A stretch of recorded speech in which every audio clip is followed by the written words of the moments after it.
हाँ भाई, क्या हाल चाल मेरे सभी क्लास 10th के छोटे बड़े नन्हे मुन्ने प्यारे बच्चों। आप सभी का बहुत बहुत स्वागत है इस प्यारे से ऑसम से अमेजिंग से प्लेटफॉर्म टॉपर्स इंस्टीट्यूट पर। प्यारे बच्चों, आज की इस वीडियो में हम लोग बात करने वाले हैं क्लास 10th केमिस्ट्री के बारे में। और बच्चों, आज हम स्टार्ट करेंगे आपका पहला चैप्टर जिसका नाम है रासायनिक अपक्रियाएं तथा रासायनिक समीकरण। बहुत से बच्चे कमेंट कर रहे थे कि सर आप जल्दी से पढ़ाइए, समय बीतता जा रहा है। अब भैया आप निश्चिंत होके पढ़िए, क्योंकि अब तुम्हारा भाई आ गया है, अब आपको डेली पढ़ाएगा।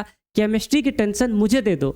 और हाँ, ये किस बोर्ड के बच्चों के लिए है? तो बेटा सभी हिंदी माध्यम के बच्चों के लिए है, चाहे वो यूपी बोर्ड से हो, बिहार बोर्ड से हो, मध्य प्रदेश बोर्ड से हो, राजस्थान बोर्ड से हो, बस उनका हिंदी माध्यम होना चाहिए। और मेरे प्यारे बच्चों, मैं आपकी जानकारी के लिए बता दूं, मैं जो कुछ भी पढ़ाऊंगा आपके पेपर में 2026 में, आपके पेपर में सभी प्रश्न इसी वीडियो से आएंगे। मैं इस चीज की गारंटी ले सकता हूं। सभी प्रश्न बेटा इसी वीडियो से आएंगे, इसलिए वीडियो को शुरू से लेके आखिरी तक जरूर देखिएगा। ऐसा मत सोचिएगा कि सर एक ही वीडियो में सर क्या पढ़ाएंगे, क्या क्या पढ़ाएंगे, क्या छोड़ेंगे। ऐसा कुछ भी नहीं है।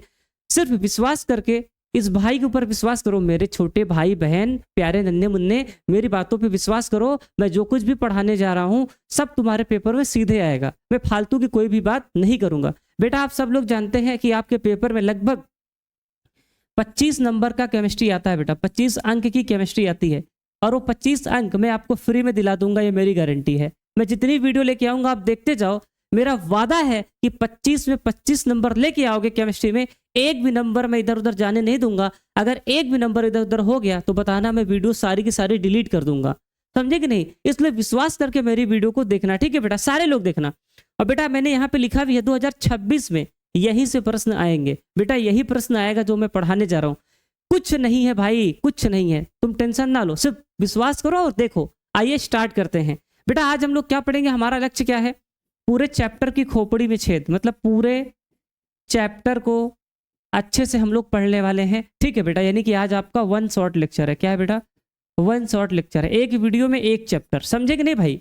एकदम खतरनाक तरीके से सभी बच्चे तैयार हो जाए। पेन पेंसिल मिट्टन जो भी है जिससे तुम लिखते हो, क्योंकि छोटे बच्चे हो ना बेटा, तो तुम लोग पेंसिल वगैरह से लिखते होगे। सही बात है कि नहीं? हाँ समझ रहे हो ना? सारे बच्चे हमारे पेंसिल से लिखते हैं, गलत हो जाता है मिट्टन से मिटाते हैं, थूक तो नहीं लगाते। अरे सर कैसी बातें कर रहे हैं। आ जाओ मेरे प्यारे बच्चों, स्टार्ट करते हैं आज की इस कहानी को, ठीक है भाई? एकदम मोटिवेशन बना रहेगा शुरू से लेके आखिरी तक। तुम निश्चिंत होकर पढ़ाई करो, बस तुम एकदम गदगद हो जाओगे बेटवा, गदगद हो जाओगे। तुम कहोगे केमिस्ट्री समझ में नहीं आती, ये वो सब फालतू की चीजें हैं। वीडियो देखने के बाद तुम कहोगे अरे सर केमिस्ट्री से तो प्यार हो गया। अभी तक किसी से प्यार नहीं हुआ था, बट आज केमिस्ट्री से हो गया। आ जाओ स्टार्ट करते हैं। बेटा देखो, सबसे पहले आइए हम लोग समझते हैं परिवर्तन के बारे में। बेटा अगर आप ध्यान से देखो तो हमारे आसपास दो प्रकार के परिवर्तन होते हैं। बेटा पहला परिवर्तन होता है भौतिक परिवर्तन। क्या होता है बच्चे?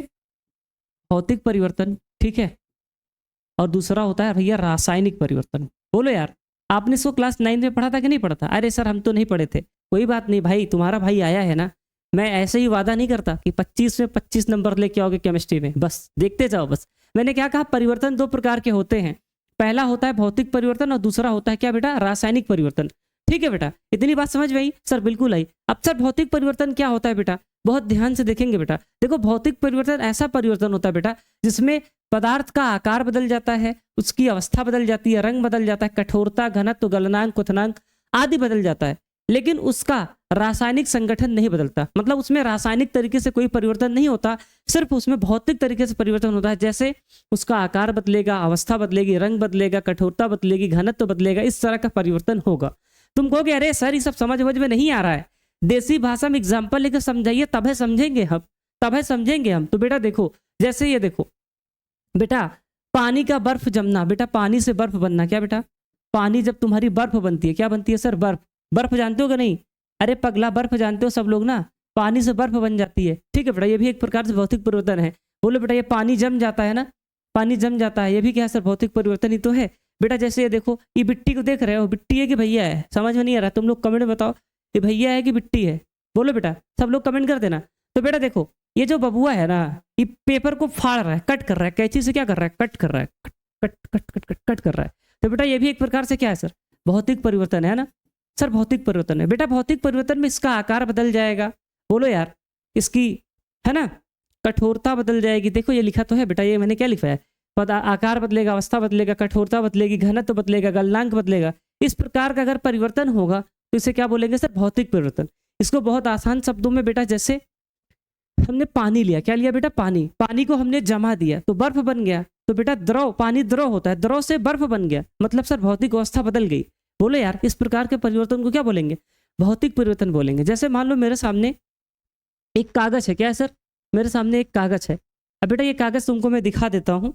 ये कागज, कागज जानते हो ना बेटा? इस कागज को मैं फाड़ दूं तो क्या है सर? भौतिक परिवर्तन है। क्यों? क्योंकि सर इसका आकार बदल जाएगा, शेप बदल जाएगा, साइज बदल जाएगा, लेकिन इसके गुण नहीं बदलेंगे। ठीक है बेटा। अगर मैं इसको जला दूं तो यहाँ से धुआं निकलेगा। क्या निकलेगा सर? धुआं। तो बेटा फिर ये भौतिक परिवर्तन नहीं होगा, फिर ये रासायनिक परिवर्तन होगा। कैसा परिवर्तन होगा मेरे प्यारे बच्चे? रासायनिक परिवर्तन होगा। इस बात को मेरे सभी छोटे प्यारे नन्हे मुन्ने राज दुलारे सब समझ रहे हैं। अब बेटा देखो, बर्फ का पानी में बदलना कैसा परिवर्तन है बेटा? भौतिक परिवर्तन है। पानी का जमना भौतिक परिवर्तन है।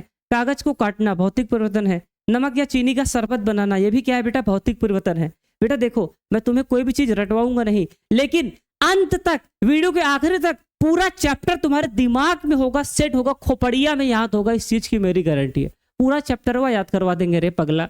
बस देखते जा, बस देखते जा, बस एकदम सिस्टम फाड़ देंगे रे, सिस्टम फाड़ देंगे। तू टेंशन ना ले, एकदम खोपड़ी में सब कुछ सेट हो जाएगा बाबा, कुछ सब कुछ सेट हो जाएगा। अब आ जाओ, भौतिक परिवर्तन मेरे सारे बच्चों को समझ में आया।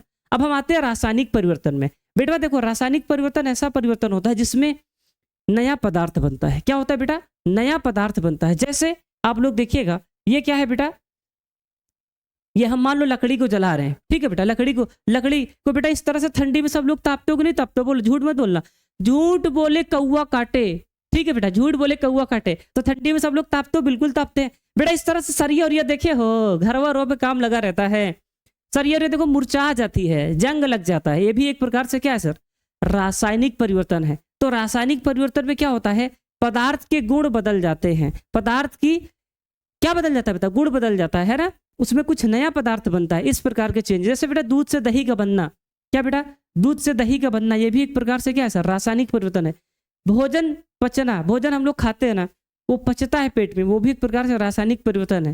बेटा मोमबत्ती जब जलती है तो देखो, ये पिघलना नहीं, मोमबत्ती जलना। मोमबत्ती जल रही तो रासायनिक परिवर्तन है, मोमबत्ती पिघल रही है तो भौतिक परिवर्तन है।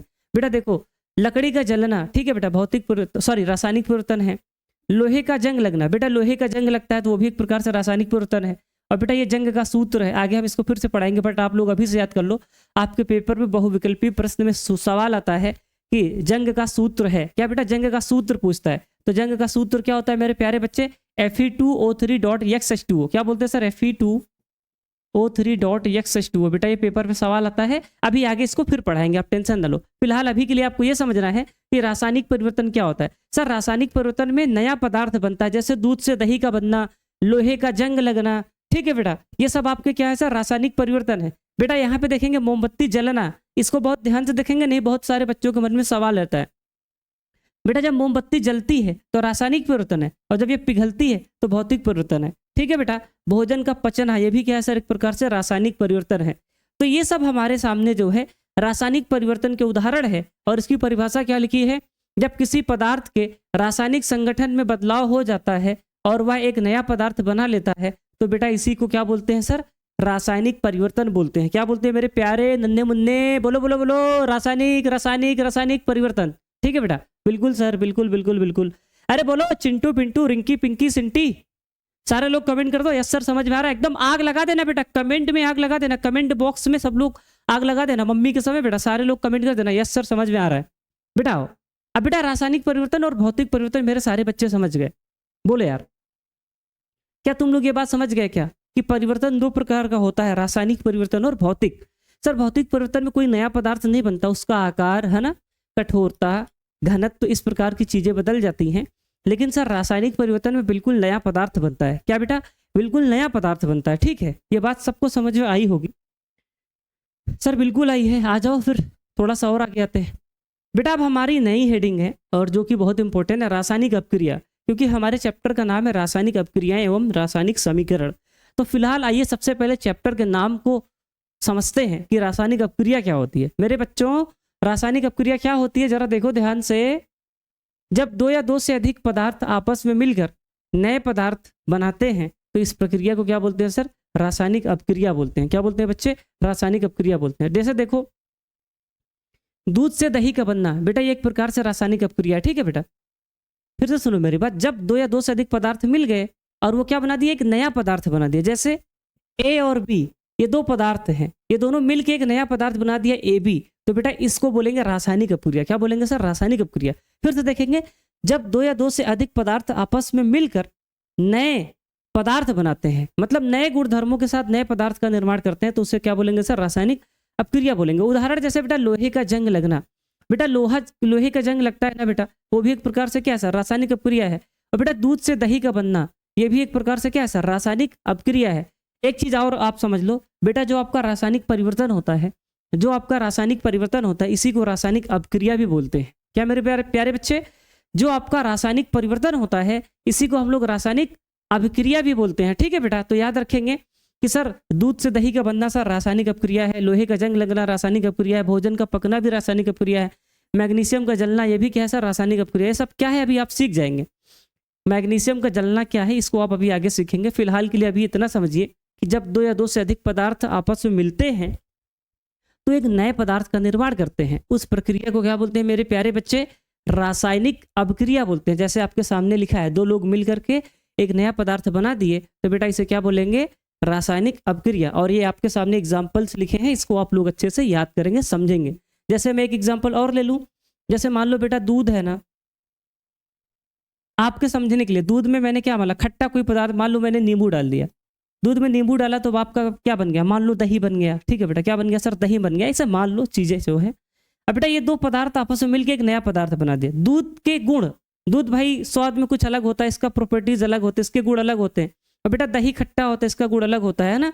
तो बेटा देखो, दो पदार्थों को मिलाने पे एक नया पदार्थ बना, तो ये प्रक्रिया जो है एक प्रकार से रासायनिक अपक्रिया है। क्या सर? रासायनिक अपक्रिया, ठीक है बेटा। इसी प्रकार से सारी चीजें होती हैं, बाकी धीरे धीरे आप समझ जाएंगे, आप टेंशन न लीजिए। सिर्फ इसके लिए वीडियो को लाइक कर दीजिए, चैनल पर सब्सक्राइब कर दीजिए और वीडियो को शेयर कर दीजिए, ठीक है बेटा। आपका भला हो जाएगा।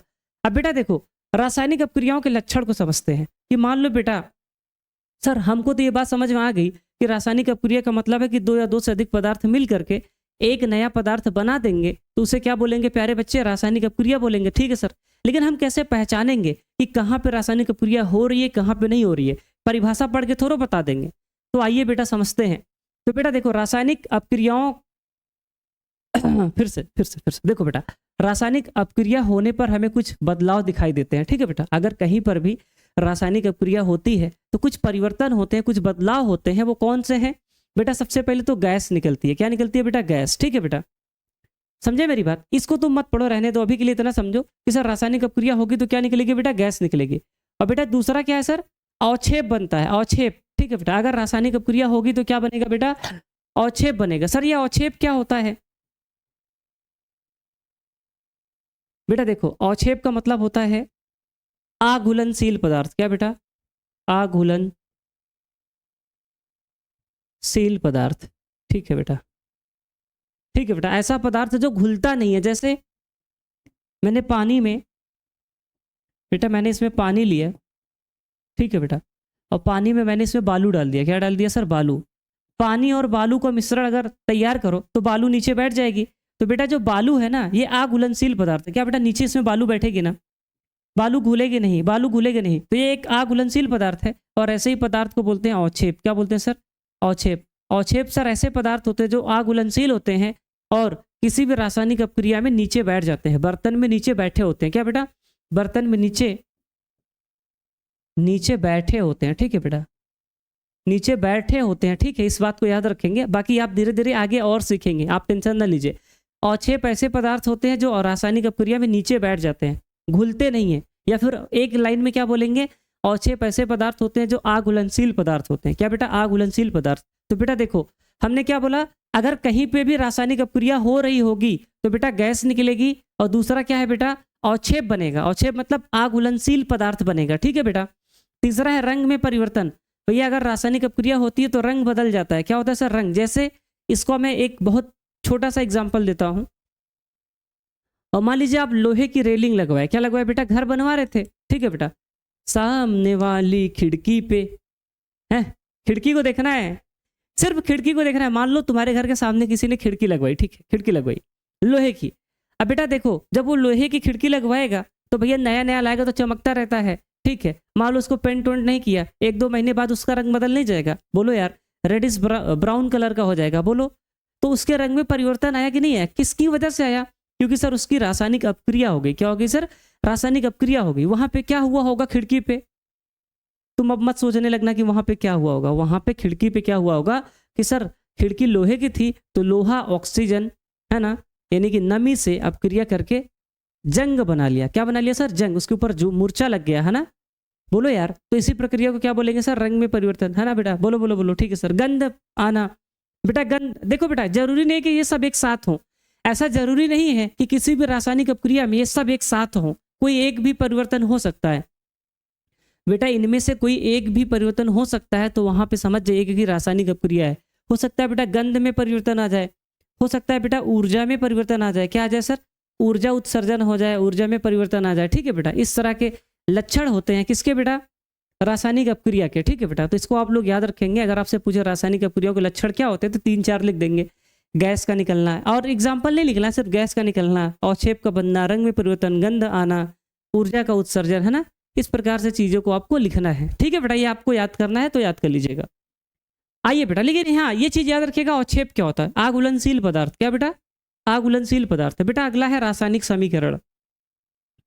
हम लोग रासायनिक अपक्रिया समझ गए। अब बेटा हम लोग समझेंगे रासायनिक समीकरण क्या होता है। क्या बेटा? रासायनिक समीकरण क्या होता है? बेटा देखो, जैसे मान लो मैंने आपके सामने लिखा जल, या ऐसे हाइड्रोजन, हाइड्रोजन ऑक्सीजन, ठीक है बेटा, हाइड्रोजन ऑक्सीजन से अपक्रिया करके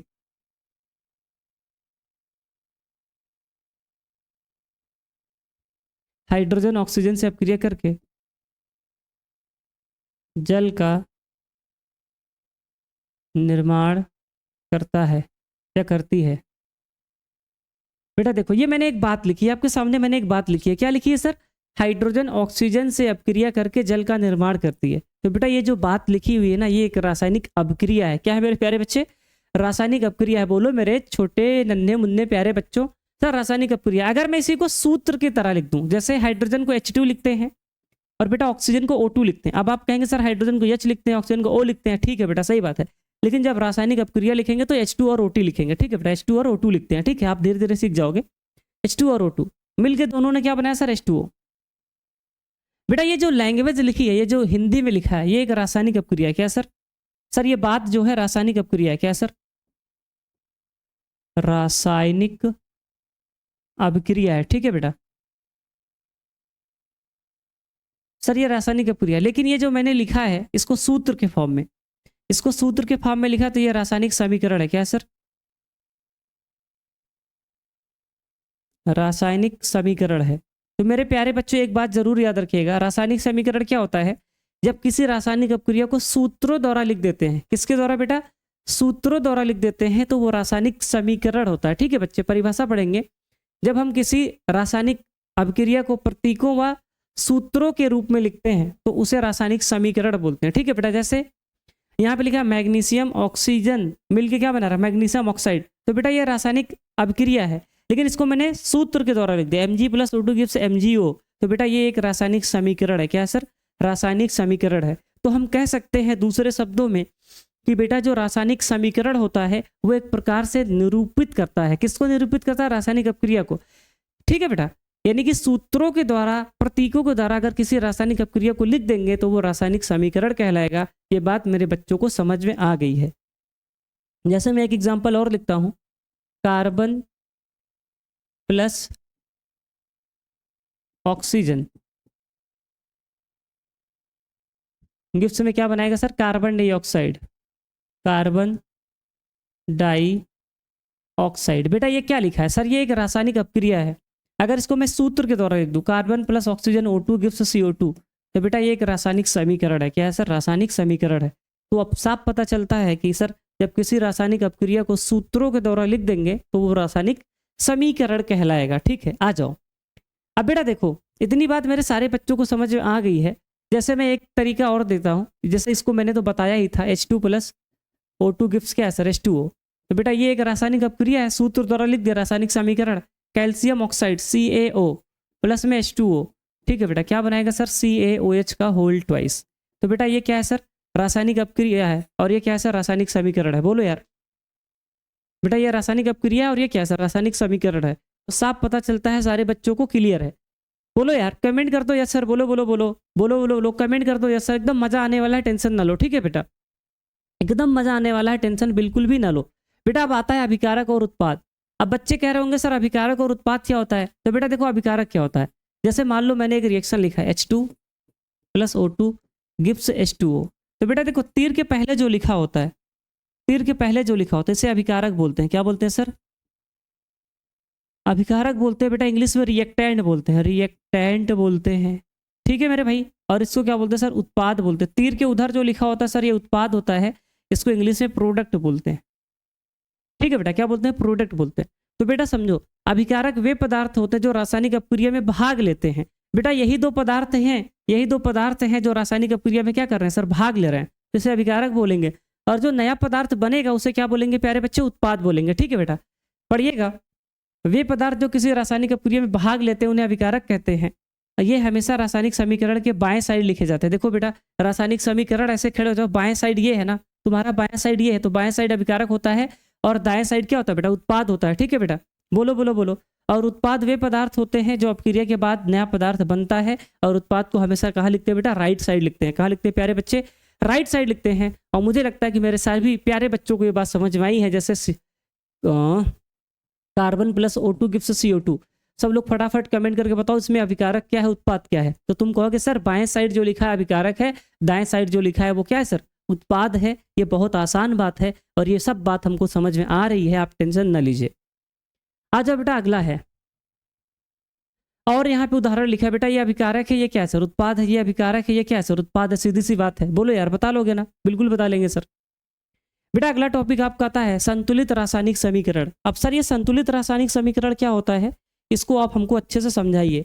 ठीक है बेटा, फटाफट इसको आप लोग एक बारी पढ़िए, तब तक मैं इसका बैटरी चेंज कर लेता हूँ, तो फिर मैं आगे पढ़ाता हूँ। ठीक है बेटा, 1 मिनट।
Hello hello hello.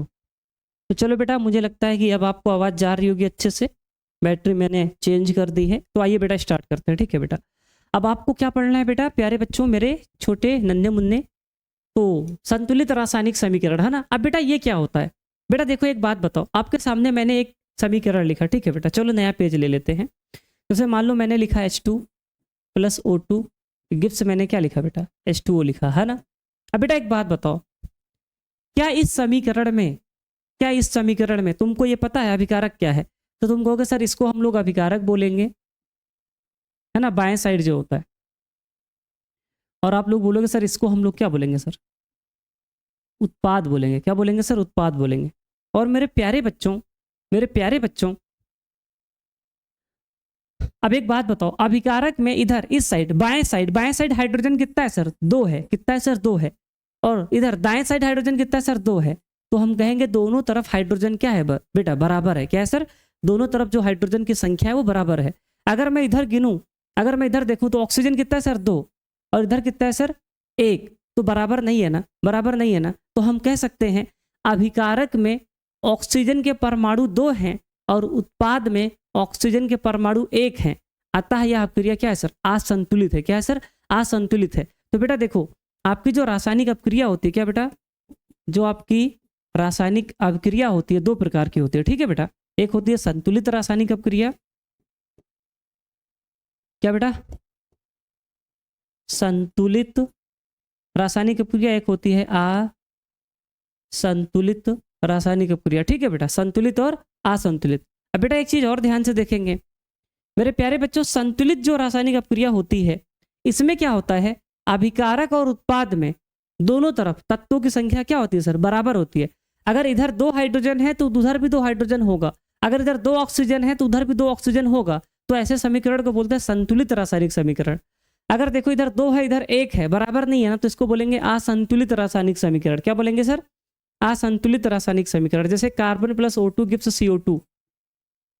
तुम लोग बताओ ये जो समीकरण लिखा है ये संतुलित है कि असंतुलित है, बोलो बेटा फटाफट बताओ, ये संतुलित है कि असंतुलित है। तो आप लोग कहोगे सर अरे सर इधर जो है 1 कार्बन है सर, इधर भी 1 कार्बन है, बराबर है, इधर 2 ऑक्सीजन है इधर भी 2 ऑक्सीजन है, ये बराबर है। इसको बोलेंगे संतुलित रासायनिक समीकरण। क्या बोलेंगे प्यारे बच्चे, संतुलित रासायनिक समीकरण। तो अगर आपसे कोई पूछे संतुलित रासायनिक समीकरण क्या होता है तो क्या आप लोग बता लोगे क्या, बोलो बेटा, क्या आप लोग बता लोगे क्या? सर बिल्कुल बता लेंगे, कोई दिक्कत की बात नहीं है, हम सब बता लेंगे कि सर संतुलित रासायनिक समीकरण का मतलब होता है कि अभिकारक में और उत्पाद में दोनों तरफ तत्वों की संख्या क्या होती है सर, बराबर होती है। ठीक है बेटा, जैसे मैंने लिखा आपके सामने एक एग्जाम्पल और लिखा, Mg + O2 गिव्स MgO। अब आप लोग बताना बेटा क्या ये संतुलित है कि असंतुलित है। तो आप लोग बोलेंगे सर इधर 1 Mg है इधर 1 Mg है, इधर 2 ऑक्सीजन है इधर 1 ऑक्सीजन है, तो सर ये असंतुलित रासायनिक समीकरण है। क्या है सर, असंतुलित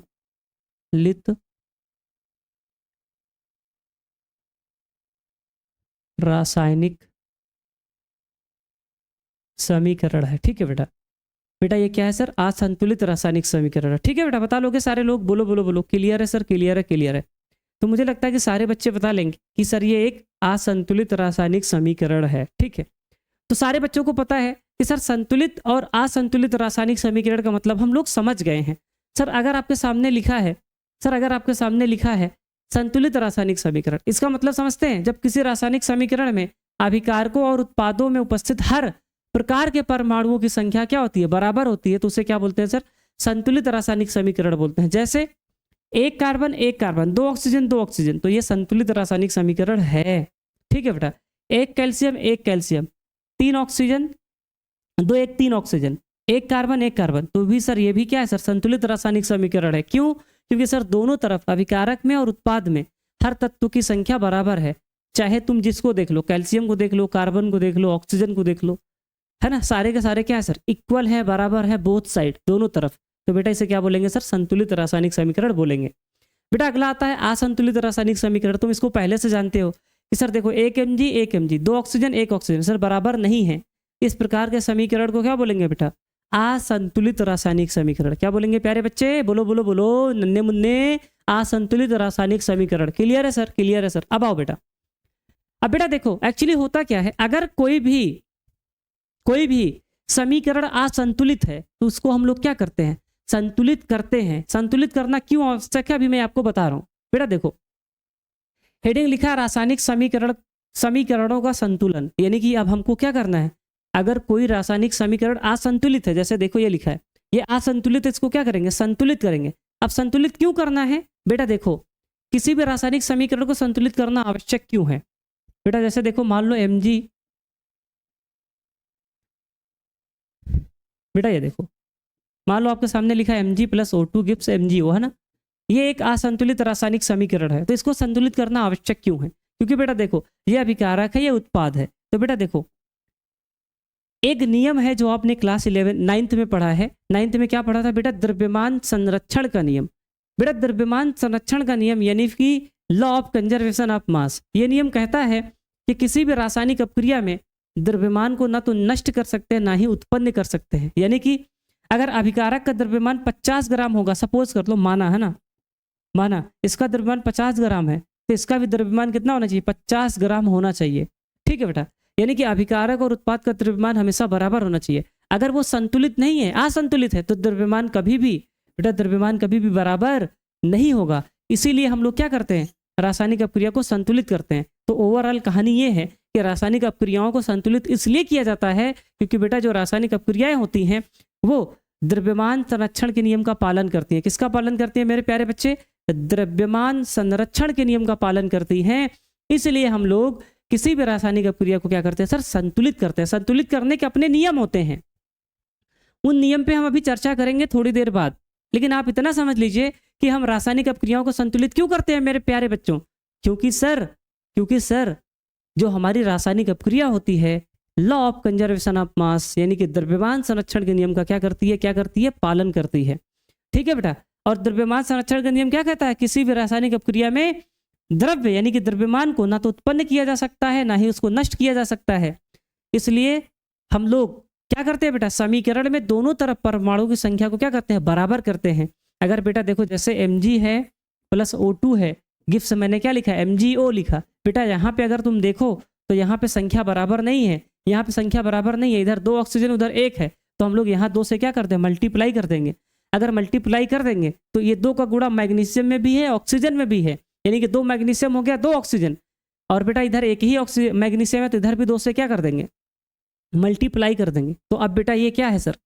ये संतुलित है क्योंकि देखो 2 का मल्टीप्लाई देखो बेटा, अगर 2mg ऐसे लिखा है 2mgO लिखा है, इसका मतलब ब्रैकेट ऐसे समझ लेना। अबे जैसे 2 इंटू में a प्लस बी लिखा है, इसका मतलब तुम लोग क्या समझते हो गणित में? 2a प्लस में 2b समझते हो कि नहीं समझते? बिल्कुल समझते हो। वैसे ही 2mgO लिखा है, इसका मतलब क्या? 2 mg है और 2 ऑक्सीजन है। ठीक है बेटा। तो अब यहाँ पे देखो ये संतुलित है। क्या सर? संतुलित है। मैंने कैसे गुणा कर दिया, कैसे संतुलित कर दिया, ये सब नियम है, आगे हम लोग नियम को सीखेंगे। ठीक है बेटा। क्लियर है क्या? तो तुम लोगों को समझ में आया रासायनिक समीकरण का संतुलन क्या होता है? सर रासायनिक समीकरण के संतुलन में हम लोग अभिकारक में और उत्पाद में दोनों तरफ तत्वों या परमाणु की संख्या को बराबर करते हैं। ठीक है बेटा। क्यों बराबर करते हैं? क्योंकि ये द्रव्यमान के संरक्षण के नियम का पालन करती हैं। बोलो बोलो बोलो, क्लियर है क्या? सर क्लियर है, ये बातें हम लोग समझ रहे हैं, अच्छे से मजा आ रहा है। अगर मजा आ रहा है तो वीडियो को लाइक कर दो, चैनल को सब्सक्राइब कर दो, वीडियो को शेयर कर दो। ठीक है बेटा। फटाफट जबरदस्त तरीके से आग लगा दो। पेपर में वही आएगा जो मैं पढ़ाऊंगा, तुम टेंशन ना लो। ठीक है। आ जाओ बेटा और आगे आते हैं। बेटा देखो रासायनिक समीकरण को लिखने के निर्देश। देखो बेटा अभी हम रासायनिक समीकरण को संतुलित करेंगे, तुम टेंशन ना लो। अब इसके नियम अभी मैं सिखाऊंगा बेटा। इसको संतुलित करने के नियम होते हैं, उन नियम को मैं अभी आगे सिखाऊंगा, तुम टेंशन ना लो। थोड़ी देर वेट कर लो। ठीक है बेटा। थोड़ी देर क्या कर लो? वेट कर लो। अच्छा इस स्लाइड को मैंने पढ़ाया क्यों? मैं तुम्हें ये बताना चाहता था कि रासायनिक समीकरण को संतुलित क्यों करते हैं। वो क्यों करते हैं उसका जवाब तुम्हें मिल गया है। ठीक है बेटा। अब बेटा देखो यहाँ पे लिखा रासायनिक समीकरण को लिखने के निर्देश। जैसे मान लो मैंने लिखा था कार्बन प्लस कार्बन और ऑक्सीजन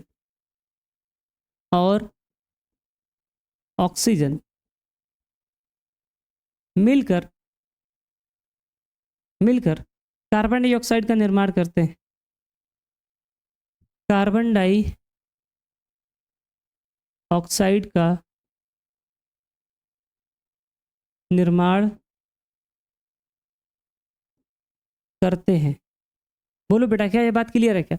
ये जो भाषा लिखी हुई है ये रासायनिक अपक्रिया है। क्या है बेटा? रासायनिक अपक्रिया है। कैसे सर? ऐसे ये रहा कार्बन और ये रहा ऑक्सीजन, ये दोनों मिलके क्या बनाए सर? CO2। बोलो यार। अब देखो बेटा ये रासायनिक अपक्रिया थी, लिए मैंने लिख दिया रासायनिक समीकरण। लेकिन मैंने कैसे लिखा, क्यों लिखा? तो बेटा देखो रासायनिक अपक्रिया लिखते समय सबसे पहले हम क्या लिखते हैं बेटा? सबसे पहले नियम ये है कि सबसे पहले हम अभिकारक लिखेंगे। क्या लिखेंगे सर? जब भी कभी भी रासायनिक अपक्रिया लिखेंगे तो बेटा क्या लिखेंगे सर? सबसे पहले अरे यार सबसे पहले क्या लिखेंगे बेटा? अभिकारक लिखेंगे। फिर बेटा उसके बाद क्या लगाते हैं? तीर का निशान लगाते हैं। फिर क्या लिखते हैं सर? उत्पाद लिखते हैं। बोलो यार। तो रासायनिक अपक्रिया लिखने का नियम क्या है? निर्देश क्या? पहले अभिकारक, फिर तीर, फिर क्या? उत्पाद। यानी कि सर लेफ्ट साइड अभिकारक होगा, राइट साइड क्या होगा? उत्पाद होगा। क्या होगा सर? उत्पाद होगा। तो वही यहाँ पे बोला गया है अभिकारक और उत्पाद। किसी भी रासायनिक अपक्रिया को लिखते समय इसको याद नहीं करना, मैं तुम्हें समझाने के लिए बता रहा हूँ। ठीक है बेटा। किसी भी रासायनिक अपक्रिया को लिखते समय सबसे पहले अभिकारक लिखते हैं। ठीक है बेटा। इसके बाद क्या लिखते हैं? एक तीर का निशान लगाते हैं बेटा, एक तीर का निशान लगाते हैं। फिर क्या लिखते हैं बेटा? उत्पाद लिखते हैं बेटा। ये देखो पहले अभिकारक फिर क्या सर? तीर का निशान। ठीक है बेटा। उसके बाद बेटा दूसरा क्या है? अगर एक से ज्यादा अभिकारक हो तो क्या लगाते हैं? प्लस का निशान। देखो एक अभिकारक दो अभिकारक तो प्लस का निशान लगाए, फिर तीर लगाएंगे, फिर क्या लिखेंगे बेटा? उत्पाद लिखेंगे। सीधी सी बात है। ठीक है सर।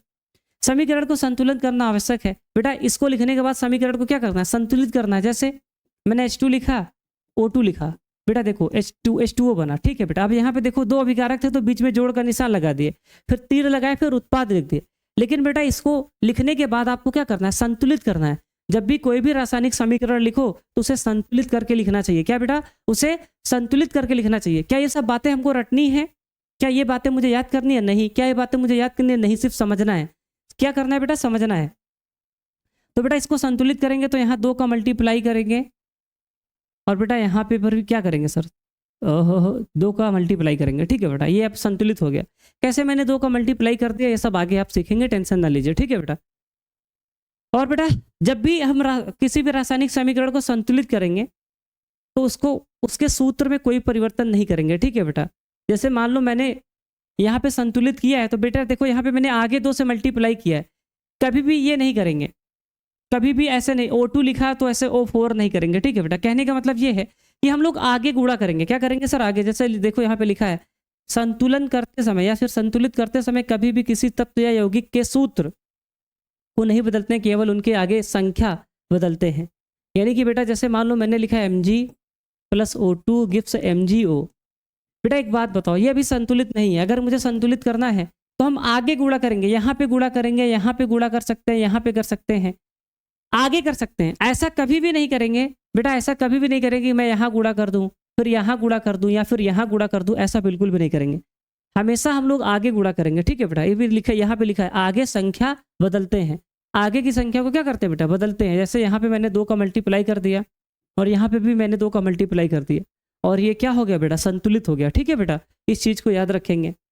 बेटा आगे लिखा है हीट एंड ट्रायल मेथड। जब भी संतुलित करना होगा किसी भी रासायनिक समीकरण को, अगर मुझे संतुलित करना होगा तो हम लोग उसको संतुलित करते समय हीट एंड ट्रायल मेथड का यूज करते हैं। हीट एंड ट्रायल मेथड क्या होता है बेटा, अनुमान लगा करके। क्या बेटा, अनुमान लगा करके गुणा करते हैं, ठीक है बेटा। गेस करके, अभी कैसे गेस करना है ये सब तुमको सिखा दूंगा, तुम टेंशन ना लो। बेटा अगला लिखा है भौतिक अवस्था का उल्लेख। किसी भी रासायनिक समीकरण में देखो बेटा, पदार्थ की जो भौतिक अवस्थाएं होती है, क्या बेटा, जो पदार्थ की भौतिक अवस्था होती है, आप सब लोग जानते हैं जो भौतिक अवस्था होती है बेटा, ठोस होती है ना, ठोस को यस बोलते हैं, सॉलिड।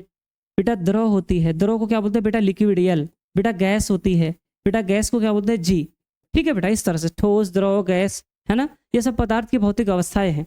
तो जब भी हम लोग बेटा रासायनिक समीकरण लिखेंगे तो वहां पे इनकी भौतिक अवस्थाओं को भी दर्शाएंगे। जैसे आपके सामने बेटा देखो, ठोस के लिए यस, द्रव के लिए यल, गैस के लिए जी, और कोई जलीय विलयन होगा, ऐसा विलयन जिसमें जल हो, ऐसा विलयन जिसमें जल हो, तो वहां पे AQ लिखते हैं। AQ का मतलब होता है एक्वस। क्या होता है बेटा, एक्वस सॉल्यूशन। जैसे आपके सामने एक रिएक्शन लिखा CaO, कैल्शियम ऑक्साइड, बेटा ये ठोस है, ठोस है तो यस लिखा है। अब तुम कहोगे हम कैसे जानेंगे, तुमको जानना भी नहीं है। सुनो मेरी बात, मान लो तुम किताब पढ़ रहे हो, किताब में यस लिखा है, यल लिखा है, ये यल है, ठीक है बेटा।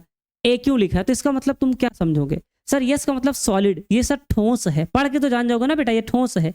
यल मतलब लिक्विड, सर ये द्रव है। AQ मतलब सर ये ऐसा विलयन है जिसमें जल है। क्या है सर, AQ मतलब एक्वस, ऐसा विलयन है जिसमें क्या है बेटा, जल है। ना समझ में आया हो दोबारा देखना, समझ में आ जाएगा, ठीक है बेटा, लेकिन देखना जरूर। आ जाओ बेटा और आगे आते हैं।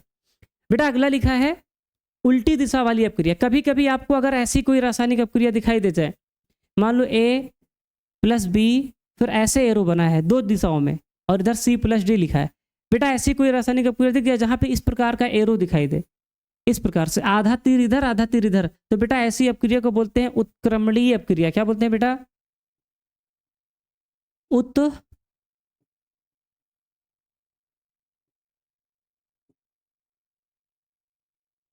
उत्क्रमणीय अपक्रिया, ठीक है बेटा। तो बेटा ऐसी अपक्रिया को बोलते हैं उत्क्रमणीय अपक्रिया। बता लोगे सारे लोग तो पक्का पक्का सर। अब बेटा देखो ये लिखा है, यदि कोई अपक्रिया, यहाँ पर रिवर्सिबल रिएक्शन लिखा है। रिवर्सिबल रिएक्शन का मतलब होता है उत्क्रमणीय। क्या होता है सर, उत्क्रमणीय अपक्रिया, ठीक है। और इसी को उल्टा सीधा बोल देते हैं। क्या बोलते हैं, इधर क्या लिखा है, उल्टी दिशा वाली अपक्रिया, उल्टी दिशा वाली, है ना। समझे मेरी बात, जो दोनों दिशाओं में। उत्क्रमणीय का मतलब क्या है सर, ऐसी अपक्रिया जो दोनों दिशाओं में हो। क्या बेटा, ऐसी अपक्रिया जो दोनों दिशाओं में हो, दोनों दिशाओं में हो। अब इसका मतलब क्या सर, दोनों दिशाओं का मतलब क्या है सर, A + B को मिलाने पे ए प्लस बी को मिलाने पे सी प्लस डी बन गया। क्या बन गया सर? सी प्लस डी बन गया। जब फिर सी प्लस डी को मिला दें तो क्या बन जाए? ए प्लस डी बन जाए। जैसे बेटा जैसे जैसे जैसे जैसे मैंने पानी को ठंडा किया, क्या सर पानी को हमने क्या किया सर? ठंडा किया, तो क्या बन गया सर? बर्फ बन गया। और बेटा हम बर्फ को क्या करते हैं? गर्म कर दें, गर्म कर दें। क्या करते हैं सर? बर्फ को हम क्या करते हैं? गर्म कर दें, तो क्या बन जाए सर? पानी बन जाए। बोलो यार, पानी को ठंडा करोगे बर्फ बनेगा, बर्फ को ठंडा करो पानी बनेगा। बोलो यार, तो ये एक प्रकार की उत्क्रमणीय अपक्रिया है। ऐसी अपक्रिया के लिए कौन सा एरो बनाते हैं? इस तरह से दो तरफ वाला एरो बनाते हैं। अगर ए से बी लिखा है, देखो बेटा जैसे ए से बी लिखा है, इस तरह का एरो बना, इसका मतलब ए से बी बनेगा, बी से ए नहीं बनेगा, ए से बी बनेगा, बी से ए नहीं बनेगा। ठीक है बेटा, ये नॉर्मल रिएक्शन है और ये उत्क्रमणीय अपक्रिया है। बोलो यार, क्या ये बात समझ में आई क्या? ठीक है सर। अब बेटा देखो, विशेष दशा, बहुत सी रासायनिक अपक्रियाएं ऐसी होती हैं जिनको गर्म करना पड़ता है। पदार्थ को आपस में गर्म किया जाता है तब नया पदार्थ बनता है। तो बेटा गर्म करने के लिए ताप, टेम्परेचर देते हैं। और ऐसी रिएक्शन में क्या करते हैं? A plus B C plus D बना, तो बेटा क्या करते हैं? टेम्परेचर को यहाँ लिख देते हैं 40 डिग्री सेल्सियस। मान लो ए और बी को 40 डिग्री सेल्सियस तक गर्म किया गया। क्या बेटा? 40 डिग्री सेल्सियस तक गर्म किया गया, तब जाके आपका सी प्लस डी बना। तो बेटा जो टेम्परेचर होता है उसको ऊपर लिख देते हैं। ठीक है बेटा। दाब, अगर प्रेशर लगाया जा रहा है, अगर दाब लगाया जा रहा है तब भी उसको तीर के ऊपर लिख दो या फिर कहाँ लिख दो बेटा? नीचे लिख दो। उत्प्रेरक, उत्प्रेरक ऐसे पदार्थ होते हैं जो रासायनिक अपक्रिया की स्पीड बढ़ाते हैं। ठीक है बेटा। उत्प्रेरक क्या होते हैं आगे पढ़ाएंगे, टेंशन ना लो। अगर किसी भी अपक्रिया में बेटा ताप है, दाब है, उत्प्रेरक है, तो इनको तीर के ऊपर लिखो या फिर कहाँ लिखो? तीर के नीचे लिखो।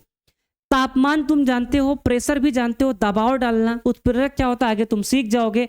अगर ये तीनों दिए हैं तो कहाँ लिखेंगे बेटा? तीर के नीचे या फिर ऊपर। अगर कोई रिएक्शन लिखी है, सुनो रे पागलो, अगर कोई भी अपक्रिया लिखी है, तीर के ऊपर कुछ लिखा है, तीर के नीचे कुछ लिखा है, तो इसका मतलब समझ जाना या तो वो उत्प्रेरक होगा या तो फिर वो ताप होगा या फिर वो क्या होगा सर? दाब होगा। क्या होगा सर? दाब होगा। ठीक है बेटा, क्लियर है सर? क्लियर है। और बेटा ऊष्मा का उल्लेख, बेटा इसको तुम लोग आगे सीखोगे, ऊष्मा क्षेपी अपक्रिया और ऊष्मा शोषी अपक्रिया। ठीक है बेटा, इसको आगे पढ़ेंगे, टेंशन न लो। ठीक है, आगे आगे पढ़ेंगे, है ना? आगे पढ़ेंगे, टेंशन न लो। ठीक है। अब बेटा रासायनिक समीकरण की विशेषताएं क्या होती है, इसको आप खुद से पढ़िएगा, पीडीएफ आपको फ्री में मिल जाएगी, तो आप सभी लोग इसको खुद से रीडिंग कर लेंगे। ठीक है बेटा, कोई बहुत इसमें परेशान होने वाली बात नहीं है। ठीक है बेटा। अब बेटा अब हम लोग पढ़ते हैं कि रासायनिक समीकरण को संतुलित कैसे करते हैं। ठीक है बेटा, अब हमारा मेन टॉपिक आता है रासायनिक समीकरण को कैसे संतुलित किया जाए। ठीक है मेरे प्यारे बच्चों, तो बहुत ध्यान से देखिएगा कि किसी भी रासायनिक समीकरण को संतुलित आखिरकार करते कैसे हैं। तो बेटा देखो, यहाँ पे कुछ नियम लिखे हैं, आप लोग इसको पढ़ सकते हैं। जैसे मान लो सबसे पहले मुझे क्या करना है, और बेटा कुछ नियम आपको पहले पढ़वा देते हैं। बहुत सारे नियम यहाँ पे मैंने लिखे अच्छे अच्छे।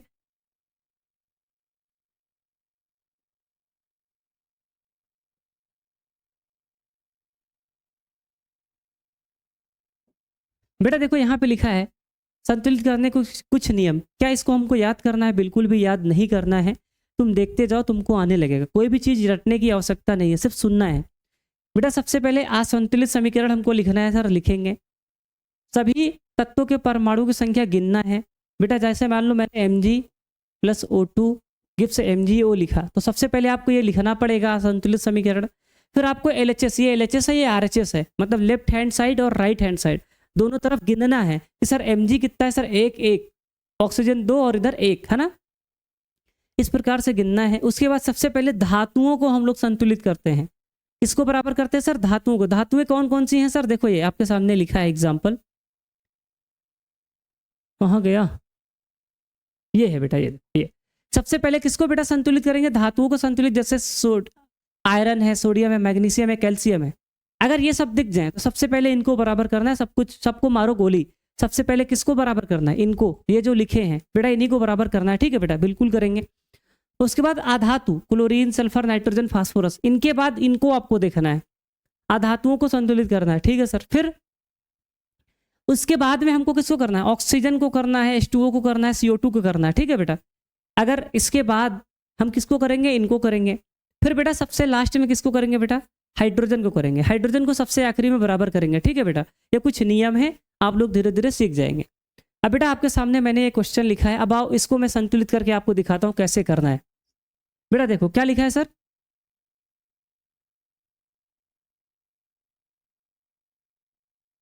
देखो बेटा Mg लिखा है, O2 लिखा है गिव्स MgO। अगर मुझे इसे बराबर करना है तो हम कैसे करेंगे, बोलो बेटा। अब सबसे पहले इसमें धातु क्या है सर, इसमें धातु सर मैग्नीशियम है, तो सबसे पहले हमको मैग्नीशियम को करना है, बाकी बाद में सबको करेंगे। अब इधर मैग्नीशियम एक है सर, इधर एक है, मैग्नीशियम बराबर है तो फिर जाने तो कोई बात नहीं। फिर उसके बाद ऑक्सीजन है तो ऑक्सीजन को करेंगे, तो इधर ऑक्सीजन 2 है, उधर कितना है सर 2 है। तो अब ऑक्सीजन 2 है तो फिर इधर 2 करना है, तो तुम ऐसे मत करना किनारे पे, गलत हो जाएगा। जो कुछ भी करना है हमको आगे करना है, आगे यहाँ पे करना है, तो हम यहाँ 2 से करेंगे। अब जैसे ही मैंने यहाँ 2 से मल्टीप्लाई किया तो अब इसका मतलब समझ तो, ब्रैकेट समझ लो अपने आप। अब 2 का मल्टीप्लाई मैग्नीशियम में भी है, ऑक्सीजन में भी है, यानी कि 2 मैग्नीशियम हो गया, 2 ऑक्सीजन हो गया। ठीक है बेटा, ऑक्सीजन तो बराबर हो गया लेकिन मैग्नीशियम असंतुलित हो गया। तो बेटा ऐसा करो ना, अगर इधर 2 मैग्नीशियम हो गया तो इधर 2 से गुणा कर दो, तो देखो 2 मैग्नीशियम 2 मैग्नीशियम 2 ऑक्सीजन 2 ऑक्सीजन, है ना, बराबर हो गया ना। बोलो बोलो बोलो, बिल्कुल हो गया सर। इसी तरह से मान लो आपका लिखा है Fe, इसको देखो Fe क्या लिखा है सर, Fe प्लस में क्या लिखा है सर O2, फिर क्या लिखा है सर Fe2O3। बेटा इसको बराबर करना है तो कैसे करेंगे बेटा, सबसे पहले इसमें किसको करें, धातु को। धातु इसमें क्या है बेटा सर, इसमें धातु जो है Fe है, Fe इधर 2 है, इधर 1 है, तो 2 से मल्टीप्लाई कर दो, बराबर बराबर सर। इधर ऑक्सीजन 2 है और इधर कितना है सर 3 है, तो सर ये ऑड इवन है, सम और विषम है, तो सम और विषम को हमको क्या करना है, दोनों को सम बनाना है। जैसे 2 है तो 2 और 3 है, ऐसा क्या करें कि दोनों बराबर हो जाए, तो सर इधर 3 का मल्टीप्लाई कर दो, इधर 2 का मल्टीप्लाई कर दो, यानी कि 2 वाले में कितने का करो 3 का, तो सर इधर 3 का कर दो, और 3 वाले में क्या करना 2 का, इधर 2 का कर दो, तो बेटा ये हमारा बराबर हो गया। ऑक्सीजन देखो इसका मल्टीप्लाई 2 इसमें Fe में है, तो Fe 2 है और 2 से मल्टीप्लाई भी कर दिए, तो 2 2 जा 4 4 Fe हो गया, और 2 का मल्टीप्लाई इसमें भी होगा, 2 3 जा 6 6 हो गया।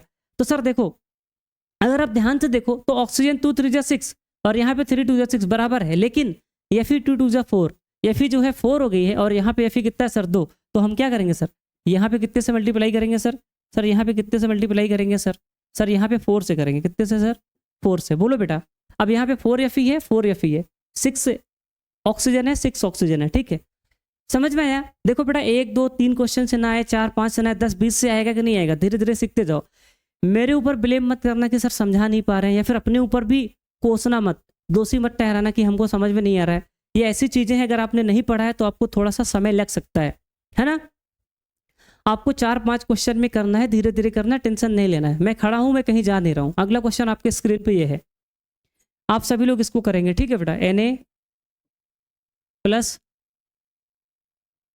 H2O गिफ्ट में क्या है सर, NaOH प्लस में H2, इसको आप लोग करो, ठीक है बेटा। मैं पानी पी के आ रहा हूँ, फटाफट करो, 1 मिनट का समय लेके करो, आराम से करो, कोई जल्दबाजी नहीं है, ठीक है बेटा, कोई जल्दबाजी नहीं है।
हाँ बेटा कर लिए, आ जाओ मेरे सभी छोटे प्यारे नन्हे मुन्ने राज दुलारों, कर लिए कि नहीं। बेटा देखो यहाँ पे अगर आप देखो तो सबसे पहले मेटल क्या सर, Na है सर, Na बराबर दिख रहा है, इधर भी 1 है। बेटा देखो ये जो है ना, इधर भी 1 है, इधर भी 1 है ना, दोनों बराबर है। बट अगर आप यहाँ पे देखो ऑक्सीजन इधर 1 है, उधर कितना सर 1 है, ये भी बराबर है सर। अब यहाँ पे हाइड्रोजन को देखो बेटा, तो हाइड्रोजन 2 है, उधर कितना सर 3 है। तो अब ऐसा कुछ करना है कि सर हमारा हाइड्रोजन बराबर हो जाए, और सारे आइटम बराबर हो जाएं, तो ऐसा मैं क्या करूं? बोलो बेटा। अगर मैं यहाँ पे 2 से मल्टीप्लाई कर दूं, यहाँ पे, कहाँ पे सर? अगर मैं यहाँ पे 2 से क्या कर दूं, मल्टीप्लाई कर दूं, तो क्या होगा बेटा? सर यहाँ पे जैसे मैंने 2 से मल्टीप्लाई किया, अब देखो यही तो हिट एंड ट्रायल है। हिट एंड ट्रायल का मतलब क्या? गेस करना, अनुमान लगाना। तो मैंने 2 से मल्टीप्लाई किया, तो यहाँ 2 एन हो गया। क्या हो गया सर? 2 एन हो गया। तो यहाँ पे भी मैंने 2 से मल्टीप्लाई कर दिया, यहाँ पे भी हमारा क्या हो गया सर? 2 एन हो गया। ठीक है बेटा, ठीक है सर। उसके बाद अब यहाँ पे हाइड्रोजन गिनो, 2 हाइड्रोजन। देखो इस, अबे 2 का मल्टीप्लाई इसमें भी है, इसमें भी है, इसमें भी है। इसका मतलब क्या? 2 सोडियम, 2 ऑक्सीजन, 2 हाइड्रोजन, और ये 2 हाइड्रोजन, 4 हाइड्रोजन, यहाँ पे 2 हाइड्रोजन, तो यहाँ पे भी 2 से मल्टीप्लाई कर दो, तो सर हाइड्रोजन 4 हो गया। और ऑक्सीजन भी देखो यहाँ पे 2 है, यहाँ पे भी 2 है, तो सब कुछ बराबर हो गया है ना बेटा? सब कुछ क्या हो गया? बराबर हो गया है ना? इस तरह से करना है। यही तो है hit and trial. Hit and trial का मतलब क्या बेटा? गेस करना। क्या करना? गेस करना। ठीक है, देखो नहीं आया होगा मैं मानता हूँ, टेंशन ना लो। देखो बेटा, जो बच्चे कमजोर दिमाग के, कम समझ आ रहा है, उनके लिए एक विधि और है, टेबल बना के करना। टेबल बना के कैसे किया जाता है, उसको हम लोग एक वीडियो अलग से लेके आएंगे। वहां पे हम लोग क्या करेंगे बेटा? क्या करेंगे? क्वेश्चंस करेंगे, पेपर में आने वाले इंपॉर्टेंट क्वेश्चन अलग से करेंगे, और है ना डिटेल्ड में, तो वहां पे सीखेंगे। ठीक है, अभी हमको कॉन्सेप्ट भी पढ़ रहे हैं और थोड़े बहुत क्वेश्चन भी करने हैं, ताकि हर बच्चा सीख भी जाए, क्वेश्चन भी कर ले। ठीक है बेटा, सही बात है कि नहीं? अगर मैं मान लो डायरेक्ट क्वेश्चन करवाने लगूंगा, तो आप कहेंगे कि सर आपने पढ़ाया भी नहीं है, क्वेश्चन भी करवा रहे हैं। सर कैसे, पगला उगला गए हैं क्या? इसलिए मैं पहले पढ़ा दे रहा हूँ। ठीक है बेटा, पहले मैं पढ़ा दे रहा हूँ, है ना? और बेटा और क्वेश्चंस की प्रैक्टिस करते हैं। तो बेटा ये सब नियम लिखे हैं, तो देखो देखो बेटा, सबसे पहले किसको संतुलित करना है? सबसे पहले धातु को करना है, धातु को, फिर ऑक्सीजन को, फिर हाइड्रोजन को। ये नियम याद रखेंगे। ठीक है बेटा, देखो ये धातु, अधातु, ऑक्सीजन, हाइड्रोजन, DAOH, DOH, ये नियम है संतुलित करने का। धातु, अधातु, ऑक्सीजन, फिर हाइड्रोजन। ठीक है बेटा, ये ट्रिक है, आप लोग इसको याद रखेंगे। बोलो बोलो बोलो, कोई दिक्कत सर? कोई दिक्कत नहीं? ठीक है बेटा, ये सब आपके सामने क्या लिखा है सर? नियम लिखा है। खैर जाने तो कोई बात नहीं। जैसे आपके सामने एक क्वेश्चन में और लिखता हूँ, Fe, क्या लिखा है सर? H2O, फिर क्या लिखा है सर?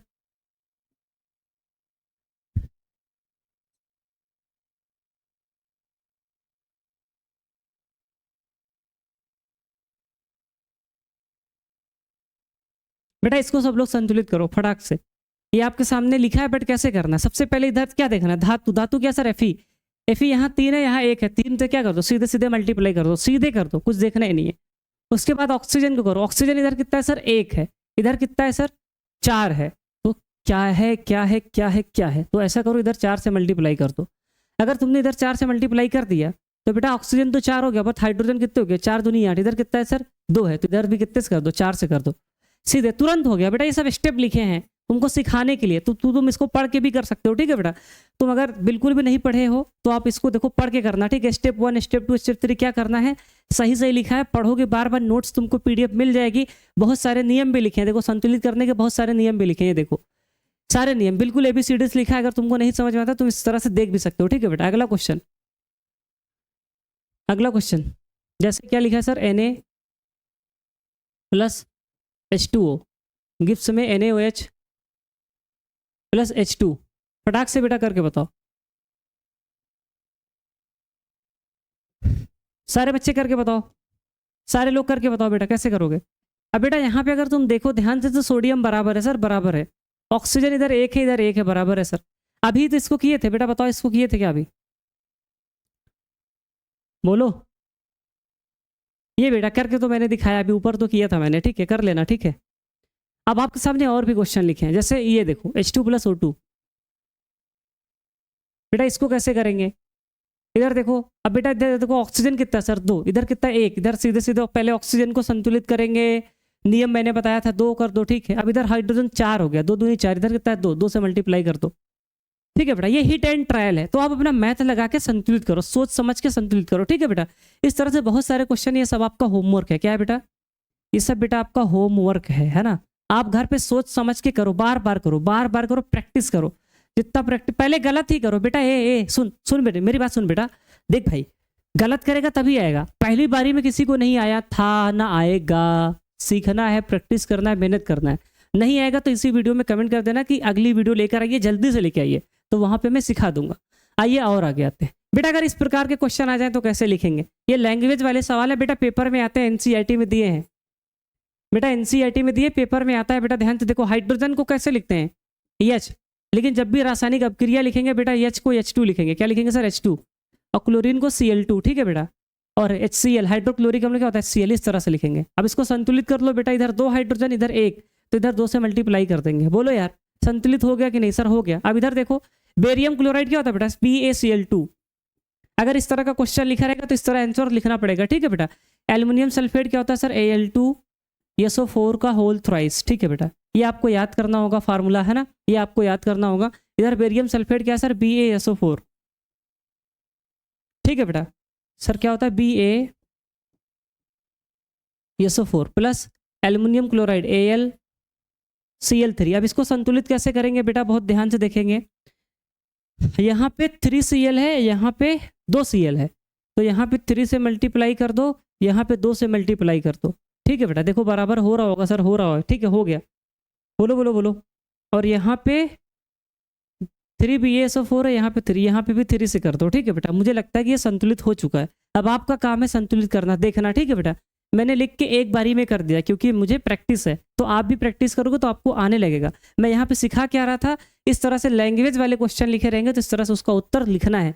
आप बार बार प्रैक्टिस करोगे तो आएगा बेटा। देखो सोडियम Na होता है और जल क्या होता है बेटा, H2O। अब सोडियम हाइड्रोक्साइड क्या होता है, NaOH, और बेटा हाइड्रोजन क्या होता है, H2। इसको संतुलित कर लेना, ठीक है बेटा। अभी पीछे बताए थे, इसको आप लोग क्या करेंगे बेटा, संतुलित कर लेंगे, है ना। इस तरह से इसको लिखना है। बोलो यार क्लियर है क्या? कमेंट कर दो बेटा, सारे लोग कमेंट लिख दो, yes sir, yes sir, yes sir, yes sir, yes sir. एक बार दिल भी बना देना, ठीक है बेटा। आ जाओ बेटा। और क्वेश्चन लिखे हैं, जैसे ये एक बड़ा सा लैंग्वेज वाला क्वेश्चन है। क्या लिखा है सर, बेरियम क्लोराइड और सोडियम सल्फेट के विलयन आपस में अपक्रिया करके। कौन कौन सा sir, barium chloride. Barium chloride क्या होता है, BaCl2, BaCl2 प्लस में सोडियम सल्फेट। सोडियम सल्फेट क्या होता है, Na2SO4, ठीक है बेटा। क्या होता है सर, Na2SO4 अपक्रिया करके बेरियम सल्फेट मतलब BaSO4 और सोडियम क्लोराइड NaCl बनाते हैं। फिर से पढ़ो बेटा, barium chloride sir, barium chloride, sodium sulphate, sodium sulphate, विलयन आपस में अपक्रिया करके, दोनों अपक्रिया करके बेरियम सल्फेट NaCl यानी कि सोडियम क्लोराइड बनाते हैं। अब इसको संतुलित कर लो बेटा। संतुलित कैसे करोगे, मुझे साफ पता चला, यहाँ 2 है, यहाँ 2 लगाओ, ठीक है, बात खत्म, ठीक है बेटा। बोलो बोलो बोलो। बाकी मुझे लग रहा है सब बराबर है, सब बराबर है, ठीक है बेटा। एक क्वेश्चन और दिया है, सोडियम हाइड्रोक्साइड NaOH। अब बेटा AQ लिखा है, इसका मतलब इसकी अपक्रिया कैसे सर, जलीय विलयन, इसके अंदर जल है ना, इसलिए AQ लिख दिए। प्लस में हाइड्रोक्लोरिक अम्ल HCl, इसके अंदर भी क्या सर, जल है, इसलिए AQ लिखा गया। क्या बना सर, सोडियम क्लोराइड NaCl, कैसा बना सर, AQ बना। और साथ में क्या बना सर, जल। जल का सूत्र क्या होता है, H2O, और L लिखा है मतलब लिक्विड है सर, द्रव है, ठीक है। इस तरह से लिख देना है। क्या इसको तुम संतुलित नहीं कर पाओगे सर? ये पहले से मुझे लगता है संतुलित है ना। देखो एक सोडियम, एक Cl, है ना, एक ऑक्सीजन, एक हाइड्रोजन और एक, 2 हाइड्रोजन, 2 हाइड्रोजन। बेटा पहले से ही बैलेंस है। बोलो यार तुम लोग समझ के बताओ, बहुत स्पीड में तो नहीं पढ़ा दे रहे हैं? अगर स्पीड में लग रहा हो तो बेटा एक बार आप लोग फिर से पीछे करके देख लीजिएगा, आपको समझ में आ जाएगा। मैं थोड़ा सा जल्दी जल्दी इसलिए पढ़ा रहा हूँ ताकि वीडियो लंबी ना हो, ठीक है बेटा। बोलो बेटा, क्या इतनी बात सबको क्लियर है क्या? सर बिल्कुल क्लियर है। अब आगे देखो बेटा, आगे लिखा ऊष्माक्षेपी अपक्रिया। अब ये एक नया टाइप है, या फिर ऐसे कह दो अपक्रिया के प्रकार हैं। क्या है बेटा, अपक्रियाओं के प्रकार है, रासायनिक अपक्रियाओं के प्रकार है। तो बेटा ऊष्माक्षेपी अपक्रिया क्या होता है? बेटा ऐसी अपक्रिया जिसमें ऊष्मा उत्पन्न होती है। बेटा देखो, जब किसी रासायनिक अपक्रिया में ऊष्मा उत्पन्न होती है तो उसे ऊष्माक्षेपी अपक्रिया कहते हैं।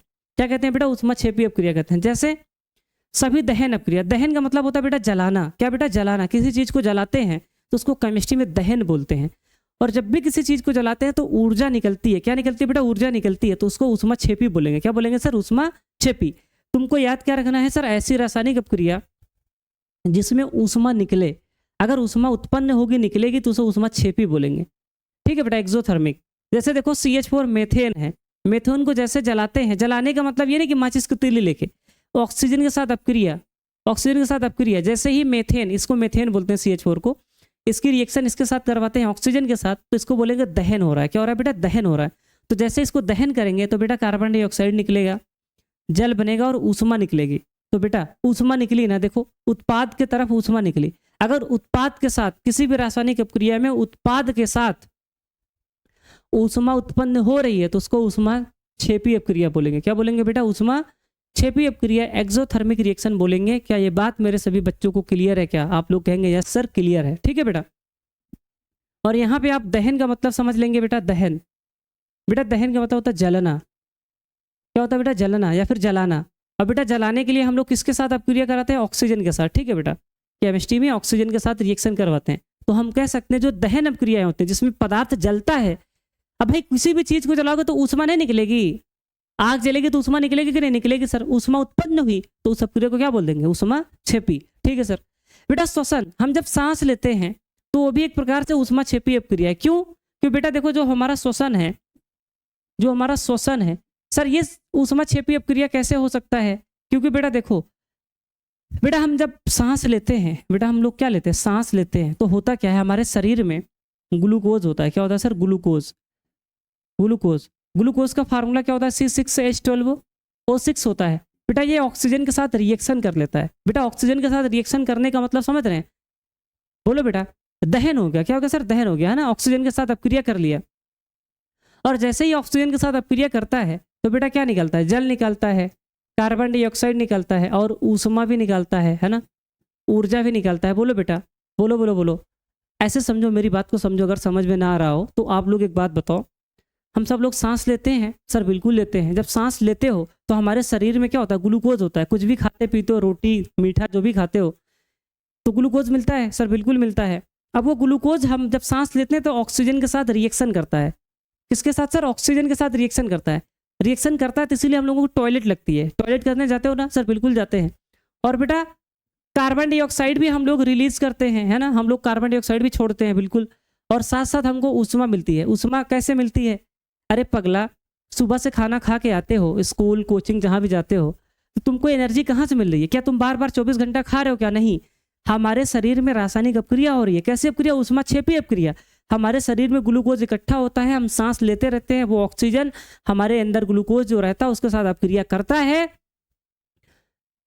पानी बाहर निकलता है, कार्बन डाइऑक्साइड। ये दोनों काम तुम हमेशा किसी भी टाइम करते रहते हो और तुमको ऊर्जा मिलती रहती है जिससे तुम काम अपना कर पाते हो, ठीक है बेटा। तो हम कह सकते हैं कि जो हमारी श्वसन है ना, रेस्पिरेशन, वो भी एक प्रकार की कैसी अपक्रिया है? ऊष्मा क्षेपी अपक्रिया। क्या है सर?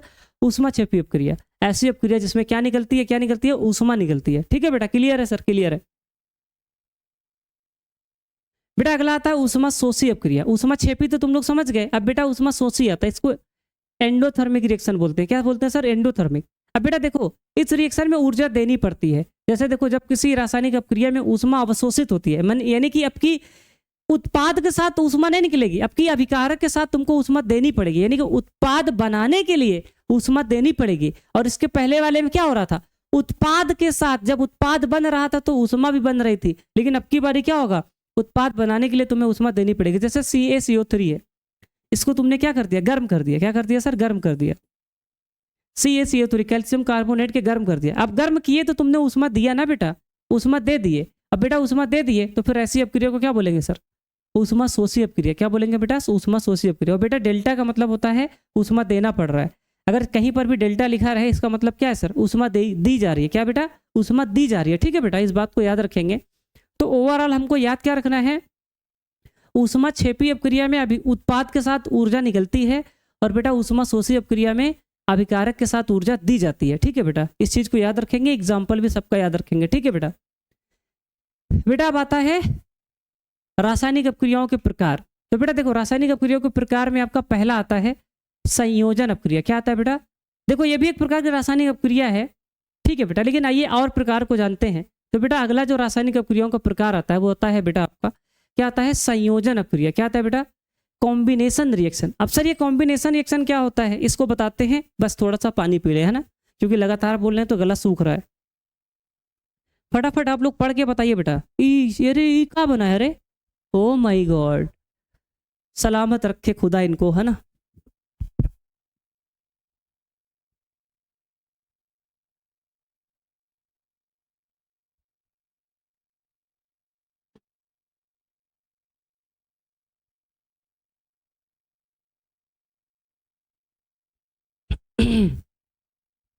बेटा बहुत ध्यान से देखना।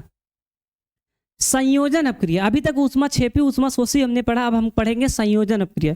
बेटा ऐसे याद कर लेना, ठीक है बेटा। जल्दी जल्दी पढ़ा रहे हैं बट इसको याद करना, समझने का प्रयास करो बेटा। इसमें क्या होता है? देखो ये अभिकारक है ना, CaCO3 है, यहाँ पे ऊष्मा दी गई है।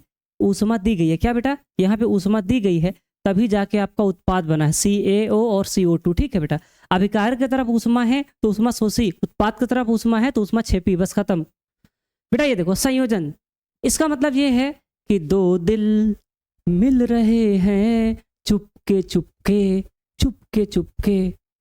ठीक है बेटा, तो दो दिल मिल रहे हैं चुपके चुपके। अब बेटा देखो ऐसे, जब दो या दो से अधिक अभिकारक मिलकर एक उत्पाद बनाए, वही तो मैंने बोला, दो लोग मिलके एक हो जाएं। दो लोग मिलके एक कब होते हैं? जब शादी विवाह होता है, जब प्यार होता है किसी को, बोलो यार। तो दो लोग मिलके क्या हो गए? एक हो गए। तो देखो यार, ये CaO और H2O ये कैल्शियम ऑक्साइड है, और बेटा ये क्या है बेटा? पानी है।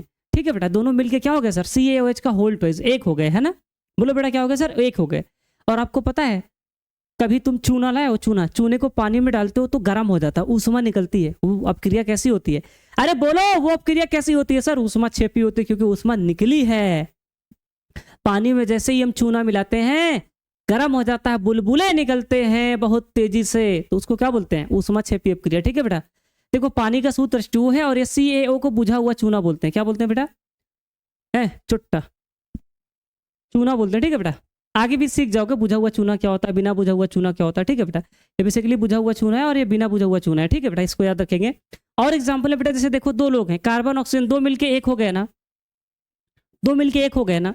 तो जब दो अभिकारक मिल करके एकल उत्पाद का निर्माण करें, अरे सुनो रे पागलो, जब दो अभिकारक मिल करके एकल उत्पाद का निर्माण करते हैं, उसे क्या बोलते हैं? संयोजन अपक्रिया। क्या बोलते हैं प्यारे बच्चे? Combination reaction. अरे बोलो भैया, दीदी, बिट्टी, जो भी देख रहे हो सब लोग बोलो, कमेंट करो यस सर। तो बेटा समझे, दो लोग मिलके एक हो गए, तो मतलब यहाँ पे कैसी रिएक्शन हुई सर? Combination reaction. ठीक है, बोलो बेटा। ठीक है सर, अब यहाँ पे आपके सामने एक क्वेश्चन है, इसको आप लोग पढ़िएगा। ठीक है प्यारे बच्चों, बोलो बोलो बोलो। ठीक है सर।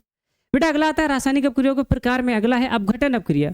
सर ये अपघटन अपक्रिया क्या होता है? इसको समझाइए अच्छे से। बेटा अपघटन का मतलब पता है क्या होता है? दो लोग जब अलग हो जाएं। ठीक है बेटा, अरे सर ब्रेकअप हो गया क्या? समझो वही है। सर आपको कैसे पता ब्रेकअप वगैरह? अरे हम भी, सास भी कभी बहू रही होगी, है ना? तो देखो दो लोग थे, ये अब अपना देख रही है, हम अपना जिंदगी बिताएंगे अलग। देखो एक समय था ये दोनों एक साथ रहा करते थे, अब ये सोच रही है हम अपना अलग जिंदगी काटेंगे, ये सोच रहा है अपना जिंदगी अलग काटेंगे। ठीक है बेटा, तो दोनों के रास्ते अब अलग हो गए। ठीक है बेटा, दोनों के रास्ते क्या हो गए सर? अलग हो गए। तो जब एक यौगिक किसी प्रकार की ऊर्जा के प्रभाव से, अब बेटा एक बात बताओ, किसी का रिश्ता कब टूटता है? अब तुम बोलो दो लोग हैं, अब दो लोगों का रिश्ता कब टूटता है? जब तीसरा एंट्री करता है। समझे कि नहीं? बोलो यार। भाई रात भर तुम मान लो किसी से बातें कर रहे थे, अब अगला इंसान बात ही ना करे, कहे हमको नींद लगी है, तुम एक दिन रात में उठ के चेक करना phone, speaking to someone else बताएगा, है ना? तब तुमको समझ में आ जाएगा। ठीक है बेटा, सीधी सी बात है, अगर दो लोगों का रिलेशनशिप चल रहा है, अगर उनका रिलेशनशिप टूट रहा है, तो इसका मतलब है किसी तीसरे की क्या हो गई है सर? एंट्री हो गई है। ठीक है बेटा, तो याद रखना क्या बोला मैंने, जब एक यौगिक किसी प्रकार की ऊर्जा के प्रभाव से टूटकर, है ना, दो या दो से अधिक सरल उत्पाद का निर्माण करता है, तो उसे अपघटन अपक्रिया बोलते हैं। बेटा देखो ये लेड नाइट्रेट का सूत्र क्या होता है?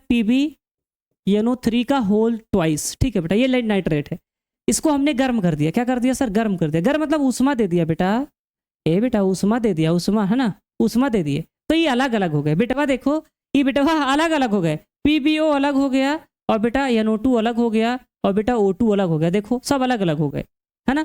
अभिकारक एक था लेकिन उत्पाद एक से अधिक हो गए। तो ऐसी अपक्रियाएं जिसमें एकल अभिकारक, अरे सुनो, ऐसी अपक्रियाएं जिसमें एकल अभिकारक टूट करके एक से अधिक उत्पाद का निर्माण करता है, ऐसी अपक्रियाओं को क्या बोलते हैं? अपघटन अपक्रियाएं बोलते हैं।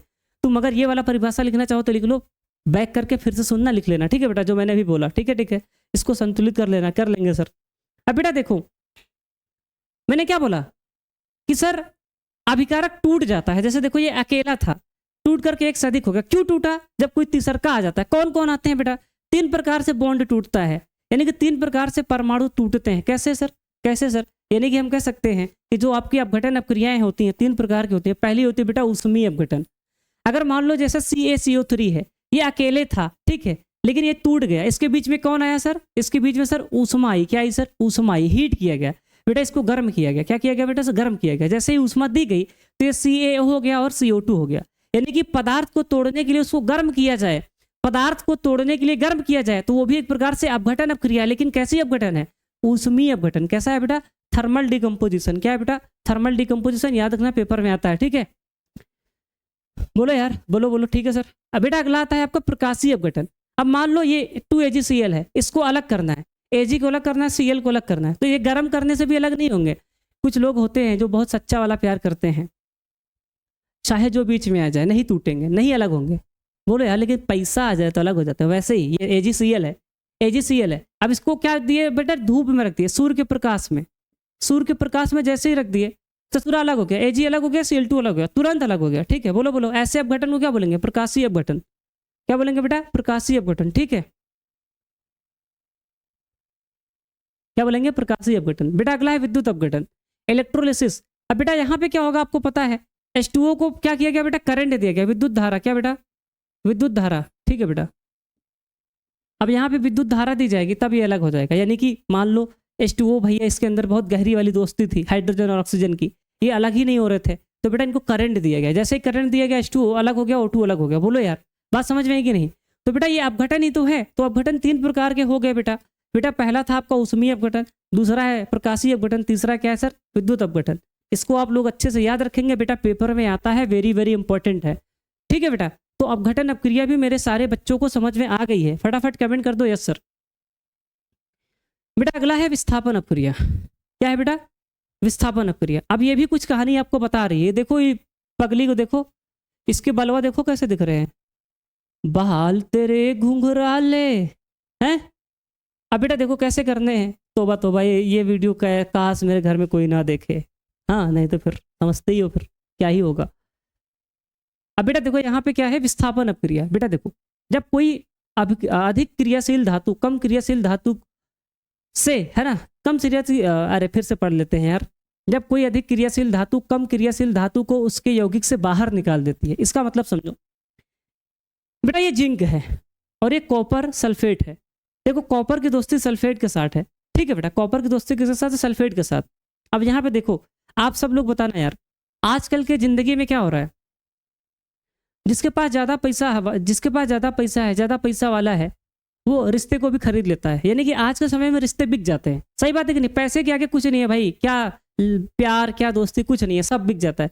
वैसे ही जिंक जो है कॉपर से बड़ा है पैसे में, जिंक जो है कॉपर से पैसे में बड़ा है। और कॉपर गरीब आदमी है, लेकिन सल्फेट इसकी अच्छी महिला मित्र है, साथ में है, दोनों जिंदगी बिता रहे हैं। लेकिन जिंक बोला ए सल्फेट, ये सल्फोर को बोला ए सल्फेट, हमारे पास 4 आईफोन है, एक थार है, थार से चलता हूँ मैं, थार से चलता हूँ, मेरे पास आईफोन है। क्या सर? आईफोन है, बोलो ना, जो अभी लेटेस्ट आया है वो वाला है। कॉपर के पास क्या है? गरीब आदमी है, इसके साथ कादनी काहे रह रही हो तुम, मेरे साथ चलो, खुश रखेंगे। अच्छा, इतना सुनते ही तुमको पता है लड़कियां थोड़ी सी झूठी तारीफ कर तो पगला जाती हैं। जिंक के साथ चलेगी, सल्फेट जिंक के साथ चलेगी। देखो ये ZnSO4 बना ली, और कॉपर बेचारा यहाँ बैठ के ठुकरा के मेरा प्यार इंतकाम देखेगी, है, ये वाला गाना गा रहा है। तो बस अब देखो बेटा यहाँ पे क्या हुआ। अब देखो यहाँ पे इस कहानी के माध्यम से हम इसको समझना चाहते हैं। अब बड़ा पैसा का मतलब क्या है? ये अधिक क्रियाशील है। क्या बेटा? केमिस्ट्री की भाषा में क्या बोलेंगे? जिसके पास ज्यादा पैसा है, इसका मतलब है कि वो अधिक क्रियाशील है। सर अधिक क्रियाशील होने के कारण जिंक जो है कॉपर को विस्थापित कर दिया, विस्थापन कर दिया, मतलब इसकी जगह ले लिया और कॉपर को इधर भेज दिया, ठीक है बेटा? तो आप कह सकते हैं कि अधिक क्रियाशील धातुएं कम क्रियाशील धातुओं को विस्थापित कर देती हैं, और ऐसी अपक्रिया को क्या बोलते हैं बेटा? विस्थापन अपक्रिया बोलते हैं। क्या बोलते हैं बेटा? विस्थापन अपक्रिया। सर हम कैसे जानेंगे कौन बड़ा है कौन छोटा है, कौन किसको विस्थापित कर पाएगा? बेटा इसके लिए एक टेबल है। टेबल अगर तुम देखो, ये बेटा सबसे ज्यादा क्रियाशील कौन है? Potassium, sodium, calcium, magnesium, aluminium, zinc, iron, lead, hydrogen, copper, है ना, सिल्वर, और यहाँ पे क्या है बेटा? गोल्ड। अब बेटा देखो यहाँ पे जिंक जो है ना, किसको अभी किया था बेटा? कॉपर को किया था। देखो जिंक बड़ा है, जिंक ऊपर है, जो ऊपर है वो अपने से नीचे वाले को विस्थापित कर सकता है। तो देखो जिंक, जैसे मैंने लिखा था ना, Zn+CuSO4, बेटा देखो Zn+CuSO4 गिब्स में ZnSO4+Cu। तो मैंने ऐसे क्यों लिख दिया? क्योंकि बेटा देखो जिंक ऊपर है। बेटा अगर आप ध्यान से देखें, जिंक ऊपर है, किससे सर? कॉपर से। जिंक ऊपर है तो जिंक नीचे वाले को हटा देगा, क्योंकि इससे नीचे है।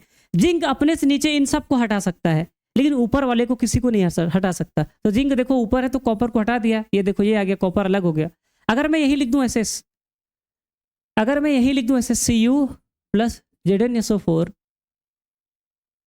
तो बताओ क्या यहाँ पे CuSO4 प्लस Zn बनेगा क्या? तुम कहोगे सर किसी सूरत में नहीं बनेगा, ये गलत है। सर ये गलत है, क्यों गलत है? क्योंकि सर कॉपर नीचे है जिंक से, तो जिंक को हटा नहीं पाएगा, जिंक को हटा नहीं पाएगा। ठीक है बेटा, इस टेबल को आप लोग याद रखेंगे, बेटा इस टेबल को याद रखेंगे। इसकी ट्रिक भी है आपके सामने, कहाँ गई? पढ़ लीजिएगा आप लोग, कहीं पे लिखा होगा, यहीं पे ये लिखा है, काका नागा कैलाश में आलू ज्यादा फेंक ले हम छोटे आदमी हैं। तो इसकी ट्रिक है, अपने हिसाब से याद कर लेना, हो सकता है तुम इससे अच्छी भी ट्रिक बना सकते हो ना, कोई दिक्कत नहीं है। ठीक है बेटा, क्लियर है बेटा? विस्थापन अब क्लियर, समझ गए? ठीक है सर। अब देखो द्विविस्थापन, अब इसमें आपको समझ में आएगा, दो दो लोग दिखाई दे रहे हैं, दो दो किरदार है। बेटा देखो यहाँ पे क्या होता है, ये दोनों बढ़िया हंस खेल रहे हैं, जिंदगी अच्छी जी रहे हैं। ठीक है बेटा, ये दोनों अच्छी जिंदगी जी रहे हैं, और यहाँ पे ये दोनों भी अच्छी जिंदगी जी रहे हैं। लेकिन क्या होता है जब, बहुत बड़ी कहानी, आओ समझते हैं। बेटा देखो ऐसी अब क्रियाओं में द्विविस्थापन में क्या होता है बेटा, देखो जैसे Ba है और Cl है, देखो बेरियम की दोस्ती किससे हो गई सर? Cl2 से हो गई, और सोडियम की दोस्ती हो गई सल्फेट से। अब बेटा यहाँ पे देखो हुआ क्या, देखो बेरियम की दोस्ती Cl से हो गई और सोडियम की दोस्ती सल्फेट से हो गई। तो बेटा देखो हुआ क्या, बेरियम देखो कितना हरामी आदमी है। बेरियम बोला ए सल्फेट हमारे साथ आओ, हमारे साथ चलो। सोडियम तो गरीब आदमी है, सोडियम के पास क्या है, उसको सेट कर लेता है। और इन्हें ससुरा इसके साथ Cl है, तब भी धोखा दे रहा है। क्या बियाह होने के बाद लोग प्यार नहीं करते? पता नहीं भाई, मुझे तो नहीं पता, मैंने तो नहीं किया। अब बेटा देखो यहाँ पे बेरियम जो है सल्फेट के साथ चला गया, BaSO4 बना लिया। और बेटा यहाँ पे जैसे ही बेरियम SO4 के साथ चला गया, तो बेटा Cl और Na यहाँ पे दोनों बैठे हैं, तो ये सोडियम भी कम नहीं है, कहता है HCl। बेरियम तुमको धोखा दे दिया रे, आओ तुम मेरे साथ चलो ना। तो देखो दोनों एक साथ चले जाते हैं, NaCl बना लेता है, यानी कि डबल मतलब 2 बार विस्थापन हुआ, तो इसको द्विविस्थापन बोलेंगे। ठीक है बेटा, देखो ये इसके साथ चला है, देखो बेटा ऐसे, ये इसके साथ चला है और ये इसके साथ चली जाए। ठीक है बेटा, समझे मेरी बात?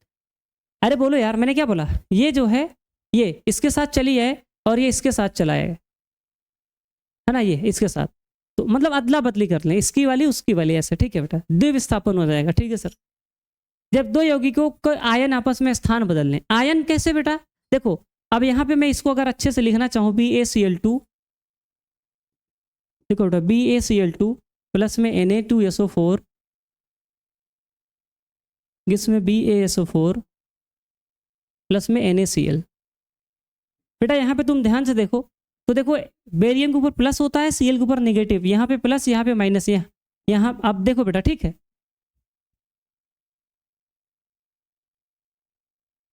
अब बेटा देखो यहाँ पे प्लस, देखो ये आपको याद हो जाएगा, धीरे धीरे पता हो जाएगा कहाँ पे प्लस आता है कहाँ पे माइनस आता है, आप टेंशन ना लो। प्लस माइनस को बेटा आयन बोलते हैं, क्या बोलते हैं? आयन। तो देखो इनके आयन बदल जाते हैं। देखो बेटा द्विविस्थापन अब क्रिया में 2 बार विस्थापन होता है, या फिर इसमें आयन बदल जाते हैं। आयन कैसे बदलते हैं? इसका प्लस इसके माइनस के साथ चला गया, तो देखो BaSO4 बना लिया, और बेटा इसका प्लस इसके माइनस के साथ चला गया तो NaCl बना दिया। ठीक है बेटा, तो देखो आयन बदल गए कि नहीं बदल गए? आयनों का आदान प्रदान हो गया है ना, बोलो बेटा आयनों का क्या हो गया सर? आदान प्रदान हो गया। ठीक है, तो बेटा इस प्रकार की अपक्रिया को क्या बोलेंगे सर? द्विविस्थापन अपक्रिया बोलेंगे। बेटा अगला आता है बेटा धातुओं की अपक्रियाशीलता श्रेणी। ये क्या है बेटा? ये जो टेबल बनी है ना, इसको क्या बोलते हैं? धातुओं की अपक्रियाशीलता श्रेणी। ठीक है बेटा, ऊपर से जैसे जैसे नीचे आते हैं हमारी क्रियाशीलता घटती है। देखो क्या लिखा है, ऊपर से नीचे की तरफ धातुओं की अपक्रियाशीलता घटती है। ठीक है बेटा, यानी कि ऊपर वाले सबसे ज्यादा क्रियाशील होंगे, जैसे जैसे नीचे आएंगे कम क्रियाशील होंगे, यानी कि सबसे ज्यादा क्रियाशील ये है, और सबसे कम क्रियाशील कौन है बेटा? गोल्ड है। क्या है सर? गोल्ड है। ठीक है बेटा, आप लोग बेटा जरा इसको पढ़ो, फिर 1 मिनट बाद पढ़ा रहे हैं ना, गला दर्द होने लगा बोलते बोलते लगातार, है ना। बेटा पढ़ो इसको, एक बार पढ़ लो, रीडिंग कर दो तो आगे पढ़ाएं।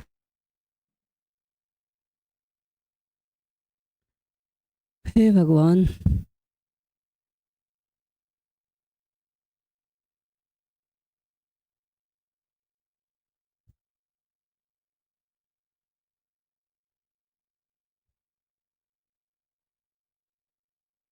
अब बेटा सारे लोग बहुत ध्यान से देखना, ऊपर वाली धातु नीचे वाली धातु को क्या करती है सर? विस्थापित कर देती है। इसको भी याद रखेंगे, यानी कि जो ऊपर है नीचे वाले को विस्थापित कर दी। कैसे करेगी आप देख लीजिए। अब यहाँ पे कुछ एग्जाम्पल लिखे हैं, जिंक कॉपर से ऊपर है तो विस्थापित कर दिया, कॉपर जिंक से नीचे है नहीं कर पाएगा, Fe कॉपर से ऊपर है कर देगा, सिल्वर हाइड्रोजन से नीचे है नहीं कर पाएगा, ठीक है बेटा, नहीं कर पाएगा, है ना, देख लो चाहे तुम, देखो सिल्वर जो है हाइड्रोजन से नीचे है, हाइड्रोजन ऊपर है, तो हाइड्रोजन को हटा नहीं पाएगा, ठीक है बेटा। इस तरह से आप लोग इसको याद रखेंगे, ये ट्रिक है याद करने की, याद कर लेना बेटा। अब अगला आता है ऑक्सीकरण अपक्रिया, क्या बेटा, ऑक्सीकरण अपक्रिया, ठीक है बेटा, ऑक्सीडेशन या फिर इसी को ऑक्सीकरण भी बोलते हैं, क्या बोलते हैं सर, ऑक्सीकरण, या फिर कुछ लोग इसको उपचयन भी बोलते हैं। तो बेटा देखो ऑक्सीकरण अपक्रियाएं क्या होती हैं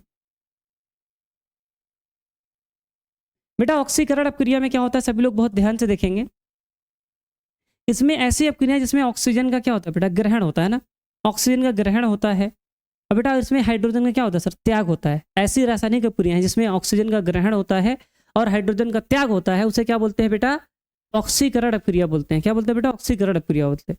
और बेटा ऐसी अपक्रियाओं में इलेक्ट्रॉनों का त्याग होता है, क्या होता है सर, इलेक्ट्रॉनों का त्याग होता है। तो आप इन तीनों बातों को याद रखेंगे। अगर आपसे ऑक्सीकरण अपक्रिया की परिभाषा पूछे, ऑक्सीडेशन रिएक्शन की डेफिनेशन पूछे, तो आप लोग इन तीनों पॉइंट को लिखेंगे। ऐसी अपक्रिया है जिनमें ऑक्सीजन ग्रहण होता है, हाइड्रोजन की कमी होती है, फिर हाइड्रोजन का त्याग होता है, या तो फिर बेटा इलेक्ट्रॉन का क्या होता है, त्याग होता है। ये परिभाषा इसको याद रखेंगे। आइए एग्जाम्पल देखते हैं बेटा। एग्जाम्पल देखो, ये मैंने क्या बोला, ऑक्सीजन का योग होगा क्या बेटा, ऑक्सीजन का योग होगा या फिर हाइड्रोजन की क्या होगी बेटी, कमी होगी, या फिर बेटा क्या होगा, इलेक्ट्रॉन की कमी होगी, क्या होगी सर, इलेक्ट्रॉन की कमी होगी। कई बातें हैं इसमें, आपको किसी एक बात को पकड़ के चलना है, चाहे ऑक्सीजन का योग देख लो, चाहे हाइड्रोजन की कमी देख लो, चाहे इलेक्ट्रॉन की क्या देख लो। ये इलेक्ट्रॉन लिखा है, क्या लिखा है बेटा, इलेक्ट्रॉन, ठीक है बेटा, इलेक्ट्रॉन की कमी, ये परिभाषा थी आपको मैंने पीछे पढ़ाई हुई। ऑक्सीजन का योग या फिर हाइड्रोजन की कमी या फिर क्या बेटा, इलेक्ट्रॉन की कमी। तो बेटा साफ साफ देखो यहाँ पे ऑक्सीजन का क्या हो रहा है, योग हो रहा है, देखो इसके साथ ऑक्सीजन जुड़ रहा है, तो कैसी अपक्रिया है बेटा, ऑक्सीडेशन है, ठीक है बेटा। अब यहाँ पे देखो बेटा H2 है, H2 से इलेक्ट्रॉन निकल रहे हैं बेटा, देखो ये ऐसे लिखा है, अगर आप देखें तो ये H2 है, H2 से क्या हो रहा है बेटा, H2 से 2H प्लस हो रहा है और 2 इलेक्ट्रॉन निकल गए। अब इलेक्ट्रॉन निकल गए तो बेटा तब भी क्या है सर, इसका ऑक्सीकरण हो रहा है, क्या हो रहा है सर, ऑक्सीकरण हो रहा है। बेटा टेंशन ना लो, तुम सिर्फ अभी इतना याद रखो कि इलेक्ट्रॉन निकलते हैं तो ऑक्सीकरण होता है, कैसे निकलते हैं कैसे नहीं निकलते तुम समय के साथ साथ सीख जाओगे, अभी सारी चीजें इकट्ठा नहीं सीख पाओगे, ठीक है बेटा, ठीक है सर, ठीक है बेटा, क्लियर है ना, क्लियर है ना। तो सर ऐसी अपक्रिया जिसमें ऑक्सीजन का योग होगा या फिर हाइड्रोजन की कमी होगी या फिर इलेक्ट्रॉन की कमी होगी, उसे क्या बोलेंगे सर, ऑक्सीकरण अपक्रिया बोलेंगे। बेटा अगला आता है अपचयन अपक्रिया, रिडक्शन। अब अपचयन में क्या होता है बेटा, ऑक्सीजन की कमी होगी, क्या होगी सर, ऑक्सीजन की कमी होगी, हाइड्रोजन का योग होगा और बेटा इलेक्ट्रॉन का जोड़ होगा, क्या होगा सर, इलेक्ट्रॉन का जोड़ होगा, ठीक है बेटा। सरल शब्दों में क्या लिखेंगे, ऑक्सीजन की कमी या हाइड्रोजन का योग या इलेक्ट्रॉन का योग या इलेक्ट्रॉन का ग्रहण, ठीक है बेटा, ग्रहण मतलब योग ही होता है, ठीक है बेटा, ग्रहण मतलब भी योग ही होता है, ठीक है बेटा। अब बेटा देखो हाइड्रोजन का योग हो रहा है तो सर अपचयन है, क्या है सर, अपचयन है। देखो इलेक्ट्रॉन जुड़ रहा है, इलेक्ट्रॉन जुड़ रहा है, ऐसे देखो ऐसे 2H प्लस है, प्लस में 2 इलेक्ट्रॉन गिव्स H2। बेटा यहाँ पे देखो इलेक्ट्रॉन जुड़ा है तो तब भी क्या है सर, इलेक्ट्रॉन का ग्रहण हुआ है, मतलब अपचयन, ठीक है बेटा, क्लियर है सर, क्लियर है सर। ऐसी अपक्रिया क्या बोलेंगे सर, क्या बोलेंगे मेरे प्यारे बच्चे, क्या बोलेंगे, क्या बोलेंगे, क्या बोलेंगे, अपचयन बोलेंगे, ठीक है।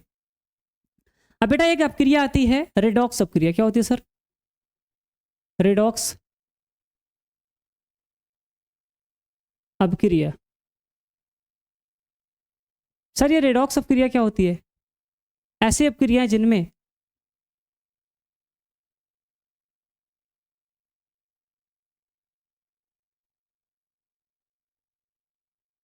ऐसी अपक्रिया जिनमें ऐसी अपक्रिया जिनमें ऑक्सीकरण तथा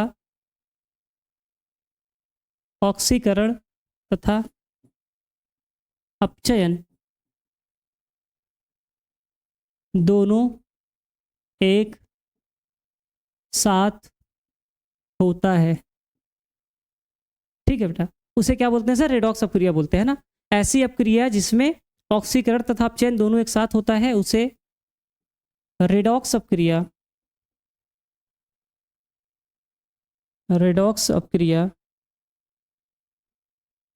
ठीक है बेटा, रेडॉक्स अपक्रिया कहते हैं। परिभाषा आप लोग देख लीजिएगा। अब बेटा देखो यहाँ पे जैसे एग्जांपल ये है Zn प्लस CuSO4, क्या लिखा है बेटा, Zn plus CuSO4 plus ZnSO4 plus Cu, ये एक प्रकार की रिडॉक्स अपक्रिया है। क्यों? क्योंकि बेटा अगर आप देखो यहाँ से, तो बेटा यहाँ पे अगर आप लोग देखो तो बेटा ये देखो, अब आप लोग देखो Zn से बेटा Zn प्लस 2, यहाँ पे क्या हो रहा है सर, ऑक्सीडेशन हो रहा है। क्या हो रहा है सर, ऑक्सीडेशन हो रहा है। और बेटा यहाँ पे Cu से Cu में क्या हो रहा है सर, अपचयन हो रहा है। क्या हो रहा है सर, अपचयन हो रहा है, आप लोग देख सकते हैं। ठीक है बेटा, बोलो बोलो बोलो, यहाँ पे क्या हो रहा है सर, अपचयन हो रहा है। तो इसी एक ही अपक्रिया में दोनों हो रहा है, ऑक्सीडेशन भी हो रहा है, रिडक्शन भी हो रहा है। तो ऐसी रिएक्शन को क्या बोलते हैं बेटा, रेडॉक्स रिएक्शन बोलते हैं। कैसे पहचानना है ये सब क्वेश्चंस कराएंगे तो अगली वीडियो में आपको सिखाएंगे। ठीक है बेटा, अभी हम लोगों को कॉन्सेप्ट पढ़ना है, नहीं तो वीडियो बहुत लंबी हो जाएगी। सारे कॉन्सेप्ट को रिवीजन करना है, पढ़ना है, क्वेश्चंस आगे करेंगे कैसे करना है, कैसे पहचानेंगे रेडॉक्स है कि नहीं है, सब कुछ डिटेल पढ़ाएंगे। तुम लोग अगली वीडियो के लिए सब पढ़ के आना बेटा, जब अगली वीडियो लाएंगे तो वहां पे ये सब काम आएगा, पढ़ के आना। रिडक्शन क्या होता है, ऑक्सीडेशन क्या होता है, रेडॉक्स रिएक्शन क्या होता है, ये सब पढ़ के आना। ठीक है बेटा, आगे काम आएगा। बेटा एक होता है ऑक्सीडाइजिंग एजेंट, एक होता है रिड्यूसिंग एजेंट, ऑक्सीकारक पदार्थ। बेटा देखो बहुत इंपॉर्टेंट है बेटा, बहुत इंपॉर्टेंट है। ऑक्सीडाइजिंग एजेंट को क्या बोलते हैं बेटा, ऑक्सीकारक पदार्थ, ऑक्सीकारक पदार्थ। और बेटा इसको बोलते हैं अपचायक पदार्थ, अपचायक पदार्थ। ठीक है बेटा, अब ये क्या होता है बेटा, देखो जो ऑक्सीडाइजिंग एजेंट होता है, अपचायक पदार्थ, क्या सर, अपचायक पदार्थ जो होता है दूसरे का ऑक्सीडेशन कराता है। क्या कराता है बेटा, दूसरे का ऑक्सीडेशन, जैसे O2Cl2 KMnO4, इसको आपको याद करना है। क्या बेटा, इसको याद कर लेना, आगे सिखाएंगे। अभी के लिए इतना ही याद कर ले। क्या याद कर ले, जो दूसरे का ऑक्सीडेशन करवाए वो क्या है सर, जो दूसरे का ऑक्सीडेशन करवाए और खुद का रिडक्शन हो जाए। क्या बेटा, दूसरे का ऑक्सीडेशन करवा दे और अपना क्या करा ले, रिडक्शन करवा ले, उसे क्या बोलेंगे सर, ऑक्सीकारक पदार्थ। जैसे O2Cl2 KMnO4। बेटा रिड्यूसिंग एजेंट क्या होता है बेटा, जो आपका अपचायक पदार्थ होता है। क्या सर, अपचायक पदार्थ होता है वो क्या बेटा, जो दूसरे का रिडक्शन करवाए और अपना खुद क्या करवा ले, ऑक्सीडेशन करवा ले, उसे क्या बोलेंगे सर, अपचायक पदार्थ। जैसे COZnNa। ठीक है बेटा, ये सब दूसरे का क्या करवाते हैं, रिडक्शन करवाते हैं, और खुद का क्या करवाते हैं बेटा, ऑक्सीडेशन करवाते हैं। ठीक है, बोलो यार, बोलो बोलो, क्लियर है बेटा। इसको आपको याद करना है, इसको बेटा याद कर लो, पहचानना हम आगे सिखाएंगे। एक ही वीडियो में सब कुछ डिटेल में नहीं पढ़ सकते। ठीक है बेटा, अभी के लिए इतना ही, नहीं तो फिर पगला जाओगे। अभी इसको याद करो, ऑक्सीडाइजिंग एजेंट मतलब ये होता है, ये इसका मतलब ये होता है, इसको भी याद करो। ठीक है बेटा, अभी इसको याद करो। ठीक है बेटा, अगली हेडिंग है उत्प्रेरक। बस थोड़ी देर और है बेटा, थोड़ी देर और देख लो बेटा। सभी लोग वीडियो को लाइक कर देना, चैनल को सब्सक्राइब कर देना, वीडियो को शेयर कर देना, प्यार सपोर्ट बनाए रहो। क्वेश्चन यहीं से आएगा, तुम्हारा जो भाई पढ़ाएगा वही आएगा, टेंशन ना लो बेटा। आपका अगला टॉपिक है उत्प्रेरक, कैटलिस्ट। ये क्या होता है बेटा, फटाफट सब लोग कमेंट कर दो, फटाफट सारे लोग कमेंट कर दो, कितने लोग जानते हो, बोलो बोलो बोलो। तो बेटा देखो उत्प्रेरक का मतलब क्या होता है बेटा देखो, ऐसे पदार्थ जो किसी भी रासायनिक अपक्रिया की स्पीड को बढ़ा देते हैं। क्या बेटा, वे पदार्थ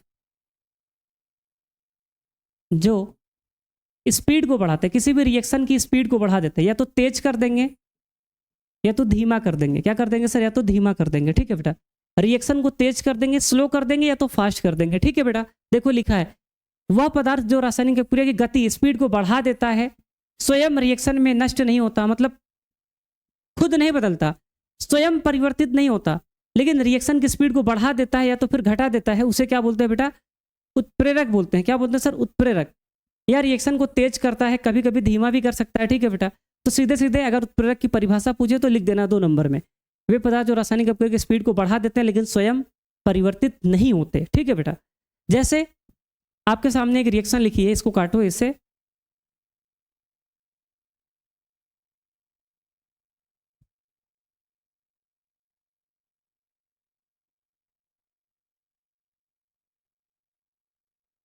जैसे लिखा है 2KClO3। ठीक है बेटा, यहाँ पे लिया गया है MnO2। ठीक है बेटा, MnO2 जो तीर के ऊपर, अभी मैंने बताया था ना कि तीर के ऊपर अगर लिखा रहेगा तो उत्प्रेरक लिखा जाएगा या तो फिर टेम्परेचर लिखा जाएगा। ये डेल्टा का मतलब क्या है, गर्म किया जा रहा है। क्या किया जा रहा है सर, गर्म किया जा रहा है, ताप। ये किसको बता रहा है सर, ताप को बता रहा है। और जो ऊपर लिखा है तीर के ऊपर, ये क्या है सर, उत्प्रेरक है। क्या है सर, उत्प्रेरक है। और सर यही की वजह से स्पीड हो जाती है, रिएक्शन की स्पीड क्या होती है सर, बढ़ जाती है। ठीक है बेटा, क्लियर है ना। उत्प्रेरक वे पदार्थ होते हैं जो किसी भी रासायनिक प्रक्रिया की स्पीड को क्या करते हैं, बढ़ा देते हैं, है ना, बढ़ा देते हैं। ठीक है, जैसे MnO2 है और यहाँ पे एक रिएक्शन लिखा है, अगर आप लोग देखें वनस्पति तेल में क्या मिलाया गया, हाइड्रोजन गैस। जैसे ही वनस्पति तेल में हाइड्रोजन गैस मिलाया गया और इसमें एक उत्प्रेरक लिया गया निकिल, निकिल का पाउडर आता है, ठीक है बेटा, निकिल एक उत्प्रेरक है, इसको भी जैसे ही इसमें मिलाया गया वैसे ही आपका वनस्पति घी बन गया। क्या बन गया बेटा, वनस्पति घी बन गया। याद है ना ये वनस्पति घी क्या है बेटा, जो डालडा घी आता था मार्केट में, है ना। कैसे बनाया जाता था बेटा, वनस्पति तेल को लिया जाता था, उसमें हाइड्रोजन गैस मिलाई जाती थी, फिर निकिल पाउडर डाला जाता था। निकिल पाउडर क्या उत्प्रेरक है, उसकी वजह से यहाँ पे वनस्पति घी बन जाता था। सर उत्प्रेरक के और उदाहरण बता दीजिए, जैसे निकिल है, पैलेडियम है ना, बोलो बेटा, आयरन है, मैग्नीज डाइऑक्साइड है, ETC, ये सब आपके क्या होते हैं बेटा, प्लेटिनम है, ये सब बेटा आपके क्या होते हैं सर, उत्प्रेरक होते हैं। क्या होते हैं, उत्प्रेरक होते हैं। पहचान लीजिएगा, आप लोग इजीली पहचान पाएंगे, है ना सर, बिल्कुल पहचान लेंगे बेटा। अगला आता है संक्षारण, कोरोजन। अब संक्षारण क्या होता है बेटा, आप सब लोग जानते हैं, संक्षारण का मतलब होता है भैया जो धातुएं होती हैं वो वायु की उपस्थिति में, नमी की उपस्थिति में अभिक्रिया कर लेती हैं और वो खराब होने लगती हैं। क्या होने लगती है बेटा, खराब होने लगती है। जैसे लोहे का जंग लगना, लोहे का जंग लगना बेटा क्या है, एक प्रकार से संक्षारण है। क्या है सर, संक्षारण है। बहुत आसान है बेटा, देखो क्या लिखा है बेटा, देखो जब कोई धातु हवा, पानी, नमी और ऑक्सीजन के संपर्क में आती है तो वो धीरे धीरे क्या होने लगती है बेटा, खबार होने लगती है, यानी कि खराब होने लगती है ना। ठीक है, इसी प्रक्रिया को क्या बोलेंगे बेटा, संक्षारण बोलेंगे, कोरोजन बोलेंगे। ठीक है, लोहे का जंग लगना संक्षारण का बहुत ही कॉमन और बहुत ही सिंपल और सामान्य उदाहरण है। लोहा जब नमी और ऑक्सीजन के संपर्क में आता है तो लौह ऑक्साइड बनाता है, जिसको बोलते हैं Fe2O3.X बेटा। इसको जंग का सूत्र भी बोलते हैं बेटा, पेपर में आता है। ये क्या है सर, जंग का सूत्र है, इसको याद रखेंगे, पेपर में आया हुआ है। ठीक है, ठीक है सर, है ना, इसी को रस्ट या जंग कहते हैं। संक्षारण के नुकसान भैया, लोहे की जितनी भी बनी हुई चीजें होती है धीरे धीरे खराब होने लगती हैं।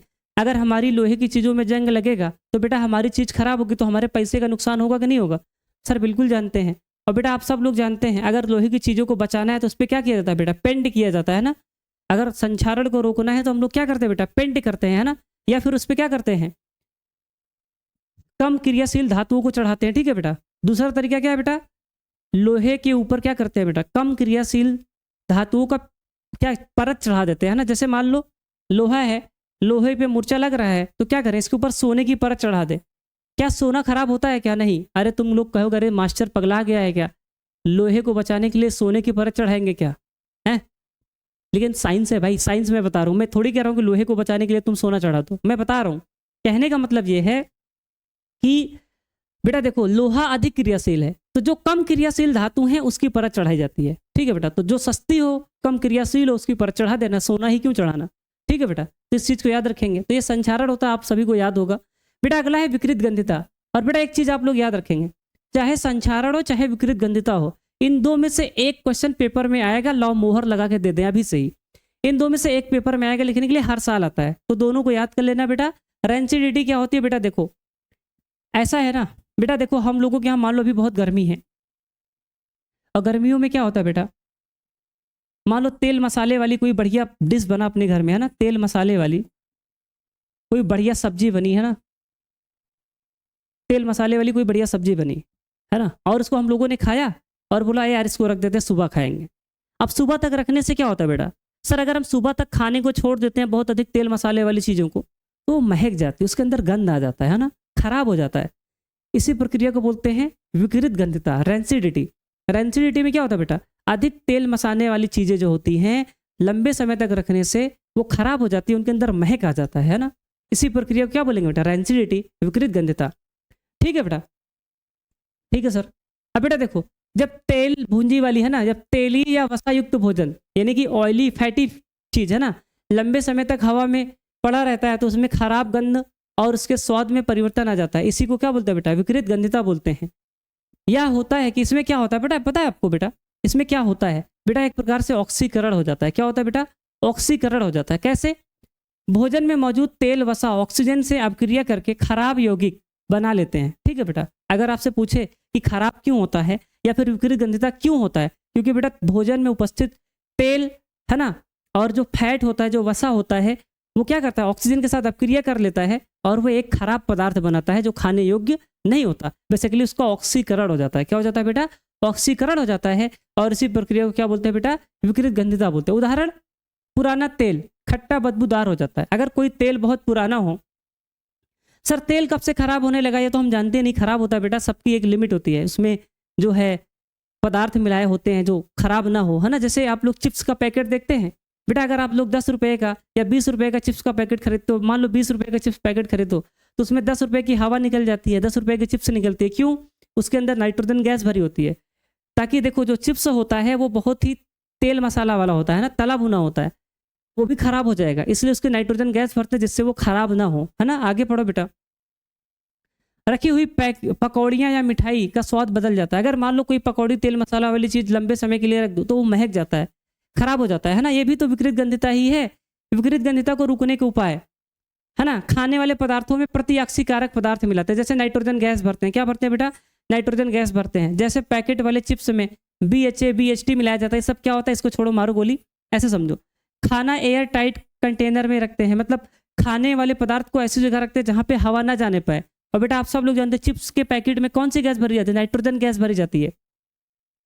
नाइट्रोजन गैस क्यों भरी जाती है बेटा, चिप्स के पैकेट में नाइट्रोजन गैस इसलिए भरी जाती है क्योंकि उसका ऑक्सीकरण ना हो। क्या ना हो मेरे प्यारे बच्चे, ऑक्सीकरण ना हो, समझे कि नहीं। इसीलिए उसके पैकेट में क्या भरी जाती है बेटा, नाइट्रोजन गैस। नाइट्रोजन गैस देखो बेटा, ये चिप्स की पैकेट है, अब ये खराब ना हो, इसमें तेल मसाला होता है, अब ये खराब ना हो इसलिए इसमें क्या करते हैं बेटा, नाइट्रोजन गैस भरते हैं।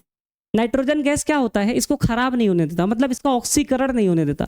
जब ये ऑक्सीजन के संपर्क में आएगा नहीं, ऑक्सीकरण होगा नहीं, तो बेटा फिर हमारा खाने वाला पदार्थ लंबे समय तक बना रहता है। इसीलिए जब चिप्स का पैकेट खरीदते हो तो 10 रुपए की चिप्स के पैकेट में 5 रुपए की हवा निकलती है, 5 रुपए का चिप्स रहती है ना। समझे मेरी बात। आई होप कि आपको समझ में आया होगा मेरे प्यारे बच्चे। और ये आपका लास्ट टॉपिक था, ठीक है बेटा, ठीक है बेटा। आपका चैप्टर यहीं पे खत्म होता है। आप लोग कमेंट करके बताना ईमानदारी से कि आपको समझ में आया कि नहीं। मैंने पूरे लेक्चर में कोई भी फालतू बात नहीं की है, ईमानदारी से पढ़ाया है, ठीक है बेटा। तो आप लोग भी ईमानदारी से प्यार और सपोर्ट बनाइएगा, वीडियो को शेयर करिएगा, चैनल पर सब्सक्राइब करिएगा, वीडियो को शेयर करिएगा, ठीक है बेटा। वीडियो को लाइक भी करिएगा। और मेरे प्यारे बच्चे अब बारी आती है इंपॉर्टेंट क्वेश्चन की। जो मोस्ट इंपॉर्टेंट क्वेश्चन है वो हम इसके अगले वीडियो में, नेक्स्ट वीडियो में लेके आएंगे, ठीक है बेटा, नेक्स्ट वीडियो में लेके आएंगे। क्योंकि अब ये लगभग कितनी देर की वीडियो हो गई है बेटा, ये लगभग 1 घंटा 37 या 38 मिनट की हो गई। अब इससे ज़्यादा इसको नहीं करेंगे, नहीं तो बहुत लंबी हो जाएगी, आप लोग देख नहीं पाएंगे, ठीक है बेटा। चलिए फिर, बहुत बहुत थैंक यू सो मच। आप सभी लोग पूरे लेक्चर को एंजॉय करिएगा। और मैं फिर से बोलूँगा, पेपर में वही आएगा जो तुम्हारा भाई, मेरा नाम जानते हो ना, मेरा नाम जय सर है। क्या है बेटा, जय सर है। और मैं जो पढ़ाऊंगा वही आएगा, ये मेरा वादा है, ठीक है बेटा। चलो बेटा, मिलते हैं नेक्स्ट वीडियो में, तब तक के लिए thank you so much, love you all, Radhe Radhe, जय हिंद, जय भारत।